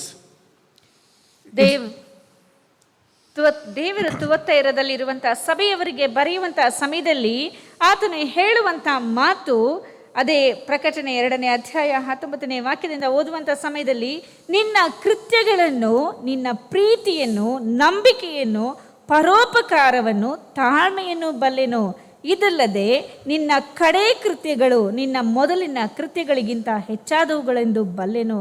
ಆದರೆ ನಿನ್ನ ಮೇಲೆ ಒಂದು ತಪ್ಪು ಹೊರಿಸಬೇಕಾಗುತ್ತದೆ. ಅದೇನೆಂದರೆ, ಯೆಜಬೇಲ್ ಎಂಬ ಆ ಹೆಂಗಸು ತನ್ನನ್ನು ಪ್ರವಾದಿನಿ ಎಂದು ಹೇಳಿಕೊಂಡು ಜಾರತ್ವ ಮಾಡಬಹುದೆಂದು, ವಿಗ್ರಹಗಳಿಗೆ ನೈವೇದ್ಯ ಮಾಡಿದ ಪದಾರ್ಥಗಳನ್ನು ತಿನ್ನಬಹುದೆಂದು ನನ್ನ ದಾಸರಿಗೆ ಬೋಧಿಸುತ್ತಾ ಅವರನ್ನು ತಪ್ಪಾದ ಮಾರ್ಗದಲ್ಲಿ ಸೇರಿಸುತ್ತಿರುವಲ್ಲಿ ನೀನು ಅವಳನ್ನು ತಡೆಯದೆ ಬಿಟ್ಟಿರುವುದೇ. ಹಾಗಾದರೆ ದೇವರ ಆಲಯದಲ್ಲಿ ಅಲ್ಲಿ ಏನು ನಡೀತಾ ಇದೆ ಅಂದರೆ, ದೇವರಿಗೆ ಇಷ್ಟವಿಲ್ಲದೆ ಇರುವಂಥ, ಅಸಹ್ಯವಾಗಿರುವಂಥ ಜಾರತ್ವವು, ಬಂಡುತನವು, ಕೆಟ್ಟ ಕಾರ್ಯಗಳು, ಅಲ್ಲಿರುವಂಥ ಜನರೆಲ್ಲರೂ ಕೆಟ್ಟು ಹೋದಂಥವರು ಭ್ರಷ್ಟರಾಗಿ ಕಾಣಲ್ಪಡ್ತಾ ಇದ್ದರು.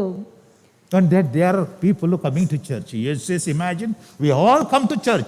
But God searches your heart and measures your heart and finds you are sexually immoral and you have evil thoughts and you have been doing all these wrong things, but you are attending to churches. ದೇವರ ಆಲಯಕ್ಕೆ ಎಲ್ಲರೂ ಬರುತ್ತೇವೆ, ಆದರೆ ದೇವರು ಪ್ರತಿಯೊಬ್ಬರನ್ನು ವೈಯಕ್ತಿಕವಾಗಿ ಅಳತೆ ಮಾಡಿ ನೋಡುವಂಥವನಾಗಿದ್ದಾನೆ. ಪ್ರತಿಯೊಬ್ಬರು ಅವರು ಮಾಡುವಂಥ ಆಲೋಚನೆಗಳು, ಹೊರಗೆ ಅವರು ಲೋಕ ರೀತಿಯಾಗಿ ಜಾರತ್ವದಲ್ಲಿ ಬಿದ್ದಿರುವಂಥದ್ದನ್ನು, ಬಂಡುತನದಲ್ಲಿರುವುದನ್ನು, ದುಷ್ಟತನ, ಭ್ರಷ್ಟರಾಗಿ ಕಾಣಲ್ಪಡುವುದು ಎಲ್ಲವನ್ನೂ ಆತನು ಅಳತೆ ಮಾಡಿ ನೋಡುವಂಥವನಾಗಿದ್ದಾನೆ. And another church by name Sardis, he says, you think that you are living, but you are actually dead. You are dead to God. Your heart is dead to God. Your temple is demolished. Nothing is there. And God is not worshipped in your heart. Do you have a prayer life in your life? Nothing. Do you have home prayers, family prayers? Nothing. Do you listen to God's word? Nothing. Do you read your Bible? Nothing. But we say that we are Christian, named Christians. You are dead. God says you think that you are a living Christian, but you are dead.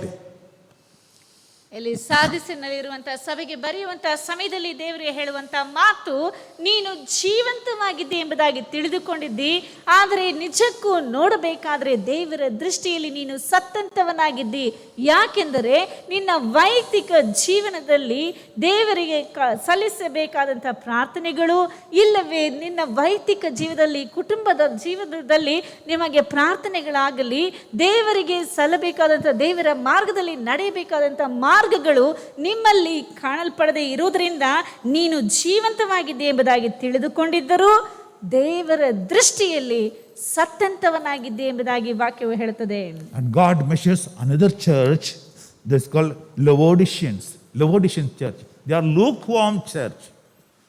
ದೇವರು ಲವೋದಿಕದಲ್ಲಿ ಇರುವಂಥ ಸಭೆಯನ್ನು ಸಹ ಆತನು ಅಳತೆ ಮಾಡಿ ನೋಡುವಂಥ ಸಮಯದಲ್ಲಿ ಅವರು ಉಗುರು ಬೆಚ್ಚಗಾಗಿರುವುದನ್ನು ನಾವು ನೋಡ್ತೇವೆ. They are maybe Christmas Christians, New Year Christians, and once in a while we are member of this church. So for marriages, for a death, we require certain facilities from church. So for birthday parties or something like that, the church pastor and all they have to come and do these functions. So these are the people who keep membership alive. Once in a while they come to church and say, and they come and they'll push all around people and come to pastor. Pastor, how are you? I am all right, man. They say, are you all right? Because they come once in 6 months only. So that kind of a church, he says, you are neither hot nor cold. I would have wanted you to be either hot or cold. Now you are lukewarm, so I'll vomit you out, God says. ಇಲ್ಲಿ ಇನ್ನೂ ಕೆಲವು ಜನರನ್ನು ಗಮನಿಸಿ ನೋಡಬೇಕಾದ್ರೆ ಅವರು ಹೇಗಿರ್ತಾರೆ ಅಂದರೆ ಹೇಳುವುದಾದ್ರೆ, ಅವರು ಯಾವಾಗಲೂ ಒಂದು ಸಲ ಕ್ರಿಸ್ಮಸ್ಗೋ ಇಲ್ಲ ಹೊಸ ವರ್ಷದ ಆರಾಧನೆಗೋ ಈ ರೀತಿಯಾಗಿ ಹಬ್ಬ ಹರಿದಿನಗಳಿಗೆ ಬರುವಂತ ಜನರಾಗಿ ಕಾಣಲ್ಪಡುತ್ತಾರೆ. ಮಾತ್ರವಲ್ಲದೆ ಅವರ ಮನೆಯಲ್ಲಿ ಏನಾದರೂ ವಿಶೇಷ ಕಾರ್ಯಗಳು ನೆರವೇರಬೇಕಾದರೆ, ಮದುವೆ ನಡಿಬೇಕಾದ್ರೆ, ಮಕ್ಕಳಿಗೆ ಹೆಸರಿಡಬೇಕು, ಇಲ್ಲವೇ ಹುಟ್ಟು ಹಬ್ಬ, ಈ ರೀತಿಯಾದಂಥ ಕಾರ್ಯಗಳನ್ನು ನಡೆಸುವುದಕ್ಕಾಗಿ ಸಭೆಯಲ್ಲಿರುವಂಥ ಬೋಧಕರು ಬರಬೇಕು, ಈ ರೀತಿಯಾದಂಥ ಕಾರ್ಯಗಳನ್ನು ಏರ್ಪಡಿಸಿ ಕೊಡಬೇಕೆಂಬುದಾಗಿ ಹೇಳಿ ಅವರು ಸಭೆಗೆ ಬರುವಂಥ ಜನರು ಉಂಟು. ಅವರು 6 ತಿಂಗಳಿಗೂ ವರ್ಷಕ್ಕೂ ಒಂದು ಸಲ ಬರ್ತಾರೆ. ಬರುವುದು ಮಾತ್ರವಲ್ಲದೆ ಎಲ್ಲರನ್ನು ತಳ್ಳಿಕೊಂಡು ಮುಂದೆ ಬಂದು ನೀವು ಹೇಗಿದ್ದೀರಾ ಪಾಸ್ಟ್ರೆ ಅಂತ ಕೇಳ್ತಾರೆ. ಯಾಕಂದ್ರೆ ಇವರು ಯಾವಾಗಲೂ ಒಂದ್ಸಲ ಬರ್ತಾ ಇರೋದು. ಆದರೆ ಇಲ್ಲಿರುವಂಥವರೆಲ್ಲ ಚೆನ್ನಾಗೇ ಇರ್ತಾರೆ. ಆದರೆ ಅವರು ಕೇಳುವಂಥ ಮಾತು, ಯಾಕೆಂದರೆ ಅವರು ಯಾವಾಗಲೂ ಒಂದು ಸಲ ಬರುತ್ತಾರೆ. ಈ ರೀತಿಯಾಗಿರುವಂಥ ಜನರನ್ನು ನೋಡಿ ದೇವರು ಹೇಳುವಂಥ ಮಾತು, ನೀನು ಬೆಚ್ಚಗೂ ಇಲ್ಲದೆ ತಣ್ಣಗೂ ಇಲ್ಲದೆ ಉಗುರು ಬೆಚ್ಚಗಾಗಿರುವುದರಿಂದ ನಿನ್ನನ್ನು ಕಾರಿ ಬಿಡುವೆನು ಎಂಬುದಾಗಿ ದೇವರು ಹೇಳ್ತಾನೆ. God measures every human being. ದೇವರು ಪ್ರತಿಯೊಬ್ಬ ವ್ಯಕ್ತಿಯನ್ನು ವೈಯಕ್ತಿಕವಾಗಿ ಅಳತೆ ಮಾಡಿ ನೋಡುವಂತವನಾಗಿದ್ದಾನೆ. Your body action, your soul action, and your human spirit, everything is measured. Your very thinking, intentions, whether you do or don't do, everything is measured. ನಿನ್ನ ದೇಹದಲ್ಲಿ ಮಾಡುವಂಥ ಕ್ರಿಯೆಗಳು, ನಡೆಸಿಕೊಳ್ಳುವಂಥ ಪ್ರತಿಯೊಂದು ಕಾರ್ಯಗಳು, ಚಟುವಟಿಕೆಗಳು, ಹೃದಯದ ಆಲೋಚನೆಗಳು, ಆತ್ಮನಿಂದ ಮಾಡುವಂಥ ಪ್ರತಿಯೊಂದು ಕೆಲಸಗಳು ಎಲ್ಲವನ್ನೂ ಸಹ ದೇವರು ಅಳತೆ ಮಾಡಿ ನೋಡುತ್ತಾ ಇದ್ದಾನೆ. ನೀನು ಮಾಡ್ತಾ ಇದೀಯಾ ಇಲ್ಲವಾ, ಎಲ್ಲವೂ ದೇವರ ಗಮನದಲ್ಲಿದೆ ಎಂಬುದಾಗಿ ತಿಳಿದುಕೋ. And when God measured some of the saints of God, he commends, oh, that person is such a nice person. God himself certifies the quality of those people. ದೇವರು ಸತ್ಯವೇದದಲ್ಲಿ ನೋಡುವಂಥ ಸಮಯದಲ್ಲಿ ಕೆಲವು ಜನರನ್ನು ಆತನು ಅವರ ಬಗ್ಗೆ ಮಾತಾಡುವಂಥ ಸಮಯದಲ್ಲಿ ಆತನು ಅನೇಕ ರೀತಿಯಾಗಿ ಒಳ್ಳೆಯ ಕಾರ್ಯಗಳನ್ನು ಹೇಳುವುದನ್ನು ನಾವು ಗಮನಿಸಿ ನೋಡುತ್ತೇವೆ. Once God comments on the quality of Moses. ಮೋಶೆಯ ಒಂದು ಯಥಾರ್ಥತ್ವವನ್ನು ಕುರಿತಾಗಿ ದೇವರು ಅಲ್ಲಿ ಹೇಳುವುದನ್ನು ಗಮನಿಸಿ ನೋಡುತ್ತೇವೆ. That we can read Numbers 12 verse 3 and 7 we can see it. Now Moses was a most humble person, more than all men who were on the face of the earth. The humblest person, and not only that, my servant Moses, he says, my servant Moses, he is faithful in all my house. Aranya Kanda 12ನೇ ಅಧ್ಯಾಯ 3ನೇ ವಾಕ್ಯದಲ್ಲಿ ಓದುವಂಥ ಸಮಯದಲ್ಲಿ ಆ ಮೋಶೆ ಭೂಮಿಯ ಮೇಲೆ ಇರುವ ಎಲ್ಲಾ ಮನುಷ್ಯರಿಗಿಂತಲೂ ಬಹು ಸಾತ್ವಿಕನು. ಹಾಗಾದ್ರೆ ದೇವರು ಮೋಶೆಯ ಬಗ್ಗೆ ಹೇಳುವಂತ ಆತನ ಗುಣದ ಬಗ್ಗೆ ವರ್ಣಿಸುವಂತ ಸಮಯದಲ್ಲಿ ಆತನು ಬಹು ಸಾತ್ವಿಕನಾದಂಥ ವ್ಯಕ್ತಿ ಎಂಬುದಾಗಿ ಹೇಳ್ತಾನೆ. 7ನೇ ವಾಕ್ಯ ಅದೇ ಅಧ್ಯಾಯದಲ್ಲಿ 7ನೇ ವಾಕ್ಯದಲ್ಲಿ ಹೇಳ್ತಾನೆ, ನನ್ನ ಸೇವಕನಾದ ಮೋಶೆ ಅಂಥವನಲ್ಲ, ಅವನು ನನ್ನ ಮನೆಯಲ್ಲೆಲ್ಲ ನಂಬಿಗಸ್ತನು ಎಂಬುದಾಗಿ ಹೇಳ್ತಾನೆ. Such a certificate, how many of us get from God? Will God tell us about when he weighs and measures us? He says, he is truthful, he is faithful in all his house. We are faithful in certain areas. We are faithful 50%. But he says, Moses, my servant, is faithful in my house. ನಮ್ಮನ್ನು ನೋಡಿ ದೇವರು ನಮ್ಮ ಗುಣಾತಿಶಯಗಳನ್ನು ಹೇಳುವಂಥ ಸಮಯದಲ್ಲಿ ಎಷ್ಟು ಜನರಿಗೆ ಈ ರೀತಿಯಾದಂಥ ಒಂದು ಬಿರುದನ್ನು ದೇವರು ಕೊಡುವುದಕ್ಕೆ ಸಾಧ್ಯ ಉಂಟು ಎಂಬುದಾಗಿ ಯೋಚಿಸಿ ನೋಡಿ. ಮೋಶೆಯನ್ನು ಹೇಳುವಂಥ ಸಮಯದಲ್ಲಿ ಆತನು ನನ್ನ ಮನೆಯಲ್ಲಿ ಎಲ್ಲ ಕಾರ್ಯಗಳಲ್ಲಿಯೂ, ಅಂದರೆ 50%, 30% ಈ ರೀತಿಯಾಗಿ ಎಲ್ಲ ಕಾರ್ಯಗಳಲ್ಲಿ ಆತನು ನನಗೆ ನಂಬಿಗಸ್ತನಾಗಿದ್ದನು ಎಂಬುದಾಗಿ ಹೇಳ್ತಾನೆ. ಆ ರೀತಿಯಾದಂಥ ಮಾತು ದೇವರಿಂದ ನಮಗೆ ಬರುವುದಕ್ಕೆ ಸಾಧ್ಯ ಉಂಟು. When God certifies Job, he says, he talks to devil, Satan. He says, where have you come from? The Satan says, I just went around the world and I just come from there only. Then he says, did you see my servant Job, who is the most righteous person in the world? He says, if you refer to Job 1:8, chapter 1 verse 8 says, Have you considered my servant Job? There is none like him on the earth, a blameless, upright man who fears God and shuns evil. ಇಲ್ಲಿ ಯೋಬನ ಬಗ್ಗೆ ದೇವರು ಹೇಳುವಂತ ಸಮಯದಲ್ಲಿ ಆತನನ್ನು ದೇವರು ಸೈತಾನನಿಗೆ ಯೋಬನ ಬಗ್ಗೆ ಎಷ್ಟು ಒಳ್ಳೆಯ ರೀತಿಯಾದಂಥ ಬಿರುದುಗಳನ್ನು ಅಂದರೆ ಆತನ ಬಗ್ಗೆ ಒಳ್ಳೆಯ ಮಾತುಗಳನ್ನು ಹೇಳ್ತಾನೆ ಎಂಬುದಾಗಿ ಯೋಬನ ಪುಸ್ತಕ 1ನೇ ಅಧ್ಯಾಯ 8ನೇ ವಾಕ್ಯದಲ್ಲಿ ಹೇಳಲ್ಪಟ್ಟಿದೆ. ನನ್ನ ದಾಸನಾದ ಯೋಬನ ಮೇಲೆ ಗಮನವಿಟ್ಟೀಯಾ? ಅವನು ದೇವರಲ್ಲಿ ಭಯಭಕ್ತಿಯುಳ್ಳವನಾಗಿ ಕೆಟ್ಟದ್ದನ್ನು ನಿರಾಕರಿಸುತ್ತಾ ನಿರ್ದೋಷಿಯೂ ಯಥಾರ್ಥ ಚಿತ್ತನೂ ಆಗಿದ್ದಾನೆ. ಅವನಿಗೆ ಸಮಾನನು ಭೂಲೋಕದಲ್ಲಿ ಎಲ್ಲಿಯೂ ಸಿಕ್ಕುವುದಿಲ್ಲ ಎಂದು ಸೈತಾನನಿಗೆ ಹೇಳಿದನು. Not only God measures our quality, God compares our quality with others also. The whole world, he says, none is like Job, who is upright, blameless, and shuns evil, and is a righteous man. ಇಲ್ಲಿ ದೇವರು ನಮ್ಮ ಎಲ್ಲ ಗುಣಗಳನ್ನು ಆತನು ಅಳತೆ ಮಾಡಿ ನೋಡುವಂತ ಮಾತ್ರವಲ್ಲದೆ ಅದನ್ನು ಆತನು ಹೋಲಿಸಿ ನೋಡುವಂತವನಾಗಿದ್ದಾನೆ. ಆದ್ದರಿಂದಲೇ ಯೋಬನ ಬಗ್ಗೆ ಹೇಳುವಂತಹ ಸಮಯದಲ್ಲಿ ಈ ಲೋಕದಲ್ಲಿಯೇ, ಈ ಭೂಲೋಕದಲ್ಲಿಯೇ ಯೋಬನ ರೀತಿಯಲ್ಲಿ ಆತನು ಕೆಟ್ಟದ್ದನ್ನು ನಿರಾಕರಿಸುವಂತ ನಿರ್ದೋಷಿಯು ಯಥಾರ್ಥನು ದೇವರಲ್ಲಿ ಭಯಭಕ್ತಿಯುಳ್ಳಂತ ವ್ಯಕ್ತಿಯು ಯಾರೂ ಇಲ್ಲ ಎಂಬುದಾಗಿ ಹೇಳುತ್ತಾನೆ. When he writes to Philadelphia church, he says, I know you are weak. I know you do not have strength, but you kept your faith. But you kept your faith. So I am going to keep an open door. Nobody can shut it. What a certificate from God. He says, I know you are weak and tired, you are worn out, you feel that you are miserable, but you kept the faith. So I'm going to keep an open door. Nobody can shut. ಇಲ್ಲಿ ದೇವರು ಫಿಲದೆಲ್ಫಿಯದಲ್ಲಿರುವಂತಹ ಸಭೆಗೆ ಬರೆಯುವಂತಹ ಸಮಯದಲ್ಲಿ ಆತನ ಹೇಳುವಂತಹ ಮಾತುಗಳು 3:8. ನೀನು ಅಂದರೆ ಪ್ರಕಟಣೆಗಳ 3ನೇ ಅಧ್ಯಾಯ 8ನೇ ವಾಕ್ಯದಲ್ಲಿ ಹೇಳಲ್ಪಟ್ಟಿದೆ ನಿನ್ನ ಕೃತ್ಯಗಳು, ನಿನ್ನ ಕೆಲಸಗಳು ಏನು ಎಂಬುದಾಗಿ ನಾನು ಬಲ್ಲೆನು.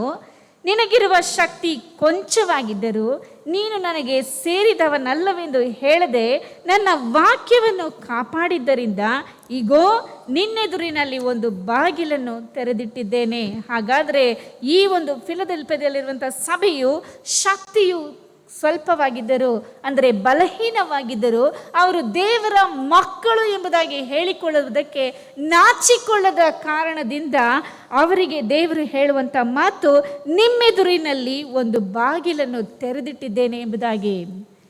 When David advises his son Solomon, he calls him, he says that it's a beautiful advice from a father to son.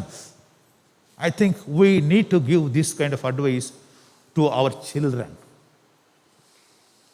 ಇಲ್ಲಿ ದಾವೀದನು ತನ್ನ ಮಗನಾದಂಥ ಸೊಲೊಮೋನನಿಗೆ ಆತನು ಕೊನೆಯದಾಗಿ ಹೇಳುವಂಥ ಮಾತುಗಳು, ತನ್ನ ಮಕ್ಕಳಿಗೆ ಹೇಳುವಂಥ ಒಂದು ಮಾತನ್ನು ಗಮನಿಸಿ ನೋಡಬೇಕಾದ್ರೆ ಇದು ಬಹಳ ಮನೋಹರವಾಗಿ ಕಾಣಲ್ಪಡುತ್ತದೆ. ಈ ರೀತಿಯಾದಂಥ ಮಾತುಗಳು ನಾವು ನಮ್ಮ ಮಕ್ಕಳಿಗೂ ಹೇಳಬೇಕಾಗಿದೆ. The First Chronicles chapter 28 verse 9. A beautiful advice of a father to his son. He says, as for you, my son Solomon, know the God of your father and serve him with a loyal heart. With a loyal heart. Don't change your heart to here and there. With a loyal heart, a willing mind, a willing heart. For the Lord searches all heart. Know that the Lord searches, weighs and measures every heart and understands all the intents of the thoughts. If you seek him, he will be found by you. But if you forsake him, he will cast you off forever. He is the God who measures your actions, your intentions, your heart, your willing heart, your loyal heart, everything he measures. If you seek him, you will find him. But if you forsake him, he will cast you off. ಒಂದು ಪೂರ್ವಕಾಲ ವೃತ್ತಾಂತ 28ನೇ ಅಧ್ಯಾಯ 9ನೇ ವಾಕ್ಯದಲ್ಲಿ ದಾವೀದನು ತನ್ನ ಮಗನಿಗೆ ಹೇಳುವಂಥ ಕೊನೆ ಮಾತುಗಳನ್ನು, ಅಂದರೆ ಹೇಳುವಂಥ ಮಾತುಗಳನ್ನು ಗಮನಿಸಿ ನೋಡ್ತೇವೆ. ನನ್ನ ಮಗನಾದ ಸೊಲೊಮೋನನೇ, ನೀನಂತೂ ನಿನ್ನ ತಂದೆಯ ದೇವರನ್ನು ಅರಿತುಕೊಂಡು ಸಂಪೂರ್ಣ ಹೃದಯದಿಂದಲೂ ಮನಸ್ಸಂತೋಷದಿಂದಲೂ ಆತನನ್ನೇ ಸೇವಿಸು. ಯೆಹೋವನು ಎಲ್ಲ ಹೃದಯಗಳನ್ನು ವಿಚಾರಿಸುವವನು, ಎಲ್ಲ ಮನಸ್ಸಂಕಲ್ಪಗಳನ್ನು ಬಲ್ಲವನೂ ಆಗಿರುತ್ತಾನಲ್ಲ. ನೀನು ಆತನನ್ನು ಹುಡುಕುವುದಾದರೆ ಆತನು ನಿನಗೆ ಸಿಕ್ಕುವನು. ಆತನನ್ನು ಬಿಟ್ಟರೆ ನಿನ್ನನ್ನು ಶಾಶ್ವತವಾಗಿ ತಳ್ಳಿಬಿಡುವನು. ದೇವರನ್ನು ಹುಡುಕುವಂಥ ಸಮಯದಲ್ಲಿ ಆತನು ನಿನಗೆ ಸಿಕ್ಕುವನು. ಮಾತ್ರವಲ್ಲದೆ ನಿನ್ನ ಮನಸ್ಸಿನ ಸಂಕಲ್ಪಗಳನ್ನು, ಮನಸ್ಸಿನಲ್ಲಿ ಮಾಡುವಂಥ ಪ್ರತಿಯೊಂದು ಆಲೋಚನೆಗಳನ್ನು, ನೀನು ಮಾಡುವಂಥ ಪ್ರತಿಯೊಂದು ಕೃತ್ಯಗಳನ್ನು, ಕಾರ್ಯಗಳನ್ನು ಆತನು ಗಮನಿಸುವಾತನಾಗಿದ್ದಾನೆ, ವಿಚಾರಿಸುವಾತನಾಗಿದ್ದಾನೆ, ಎಲ್ಲವನ್ನು ಆತನು ತಿಳಿದಂಥವನಾಗಿದ್ದಾನೆ ಎಂಬುದಾಗಿ ತನ್ನ ಮಗನಿಗೆ ಆತನು ಹೇಳುವುದನ್ನು ನಾವು ನೋಡುತ್ತೇವೆ. Hallelujah. Hallelujah. Hallelujah. Hallelujah. Hallelujah. Hallelujah. Search your heart, my dear friend. Search your heart. ನಿನ್ನ ಹೃದಯವನ್ನು ಪರೀಕ್ಷಿಸಿ ನೋಡು ಪ್ರೀತಿಯುಳ್ಳ ಸಹೋದರನೇ, ಸಹೋದರಿಯೇ. Psalmist says in his Psalms 139, he says 23 and 24, he says, "Search me, O God, and know my heart today. See if there be any wicked ways in me, and lead me in the way of everlasting. Search me, O God, and know my heart today. Try me and know my anxieties, and see if there is any wicked way in me, and lead me in the way everlasting."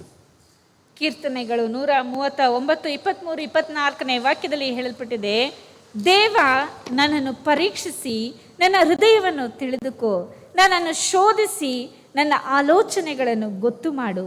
ನಾನು ಕೇಡಿನ ಮಾರ್ಗದಲ್ಲಿರುತ್ತೇನೋ ಏನೋ ನೋಡಿ ಸನಾತನ ಮಾರ್ಗದಲ್ಲಿ ನನ್ನನ್ನು ನಡೆಸು. ದೇವರೇ, ನನ್ನನ್ನು ಪರೀಕ್ಷಿಸಿ ನೋಡು, ನಾನು ಕೆಟ್ಟ ಮಾರ್ಗದಲ್ಲಿದ್ದೇನೋ, ನನ್ನ ಆಲೋಚನೆಗಳು ಕೆಟ್ಟದಾಗಿದೆಯೋ ಅದನ್ನು ಶೋಧಿಸಿ ನೋಡು, ನನ್ನನ್ನು ಸನಾತನ ಮಾರ್ಗದಲ್ಲಿ ನೀನು ನಡೆಸು ಎಂಬುದಾಗಿ ದಾವೀದನು ಹೇಳುವುದನ್ನು ನಾವು ಗಮನಿಸುತ್ತೇವೆ. This should be our daily prayer every day. Go to the altar. Use the temple of God. That is our body. Go to the altar. That is your heart. With your human spirit, cry to God. Search me, O God. Know my heart today. See if there be any wicked ways in me. Lord, lead me to the righteous way. ದೇವರ ಆಲಯವಾಗಿರುವಂಥ ಈ ಒಂದು ದೇಹದಲ್ಲಿ, ದೇವರ ಗರ್ಭಗುಡಿಯಾಗಿರುವಂಥ ಯಜ್ಞವೇದಿಯಾಗಿ ಕಾಣಲ್ಪಡುವಂಥ ನಮ್ಮ ಹೃದಯದಲ್ಲಿ ಆತನನ್ನು ಆರಾಧಿಸುತ್ತಾ ಮನುಷ್ಯನ ಆತ್ಮನಿಂದ ಆತನನ್ನು ಆರಾಧಿಸುವಂಥವರಾಗಿ ಪ್ರತಿನಿತ್ಯವೂ ನಮ್ಮ ದಿನದ ಪ್ರತಿನಿತ್ಯದ ಪ್ರಾರ್ಥನೆಯಾಗಿ, ದೇವರೇ ನನ್ನನ್ನು ಪರೀಕ್ಷಿಸಿ ನೋಡು, ನನ್ನಲ್ಲಿ ಯಾವುದಾದರೂ ಕೆಟ್ಟ ಮಾರ್ಗಗಳಿದೆಯೋ ನನ್ನ ಆಲೋಚನೆಗಳನ್ನು ನೀನು ಶೋಧಿಸಿ ನೋಡಿ, ನಾನು ಕೇಡಿನ ಮಾರ್ಗದಲ್ಲಿ ಇರುತ್ತೇನೋ ಏನೋ ಎಂಬುದಾಗಿ ಗಮನಿಸಿ ನೋಡಿ, ನನ್ನನ್ನು ಸನಾತನ ಮಾರ್ಗದಲ್ಲಿ, ಅಂದರೆ ಒಳ್ಳೆಯ ಮಾರ್ಗದಲ್ಲಿ ನನ್ನನ್ನು ನಡೆಸು ಎಂಬುದಾಗಿ ನಾವು ಪ್ರಾರ್ಥಿಸುವಂತವರಾಗಿರೋಣ.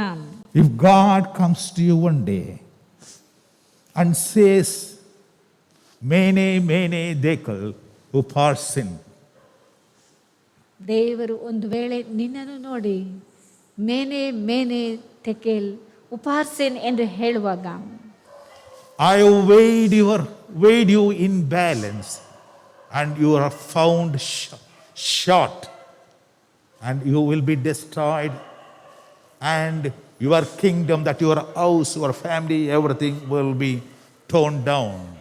What would be our condition? ನಾನು ನಿನ್ನನ್ನು ಅಳತೆ ಮಾಡಿ ತೂಕ ಹಾಕಿ, ತಕ್ಕಡಿಯಲ್ಲಿ ತೂಕ ಹಾಕಿ ನೋಡಿದ್ದೇನೆ, ಅದರಲ್ಲಿ ನೀನು ಕಡಿಮೆಯಾಗಿ ಕಂಡು ಬಂದಿದ್ದಿ.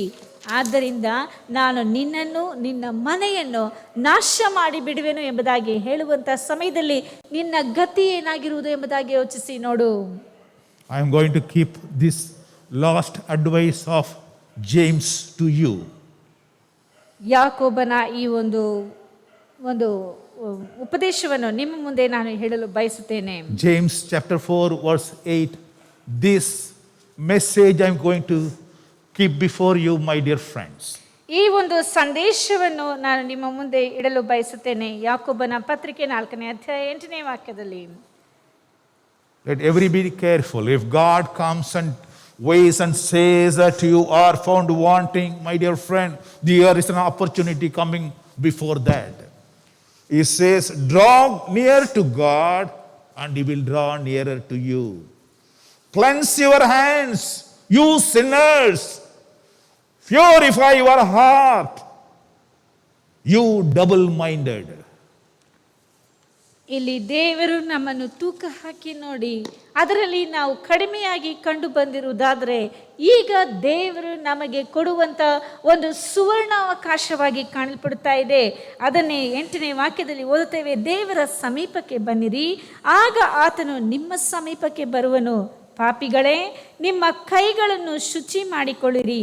ಎರಡು ಮನಸ್ಸುಳ್ಳವರೇ, ನಿಮ್ಮ ಹೃದಯಗಳನ್ನು ನಿರ್ಮಲ ಮಾಡಿಕೊಳ್ಳಿರಿ. God said, measure the temple, the altar, and the people who are worshipping. It is nothing but you and me. Body, soul, that is heart, and our human spirit. With all things, we have to worship God. Let it be holy and acceptable to God. Let God say, here is a righteous person, an upright person, a faithful person, a willing heart, a tender heart, a pure-hearted person.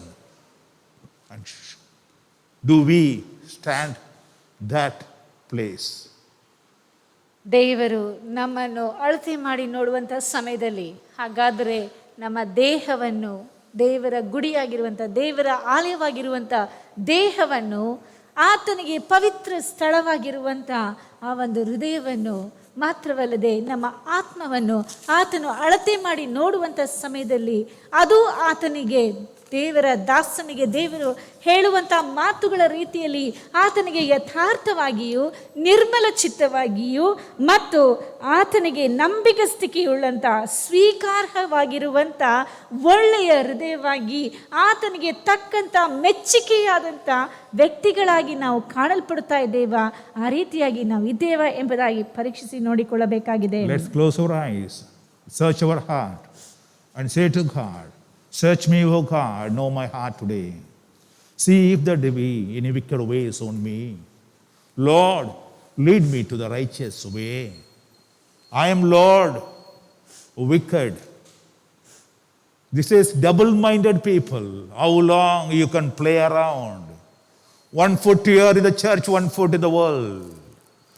You serve God and you serve devil, both. How long?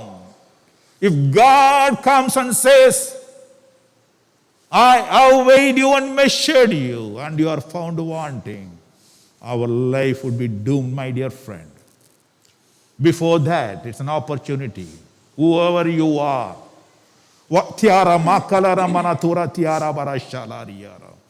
whatever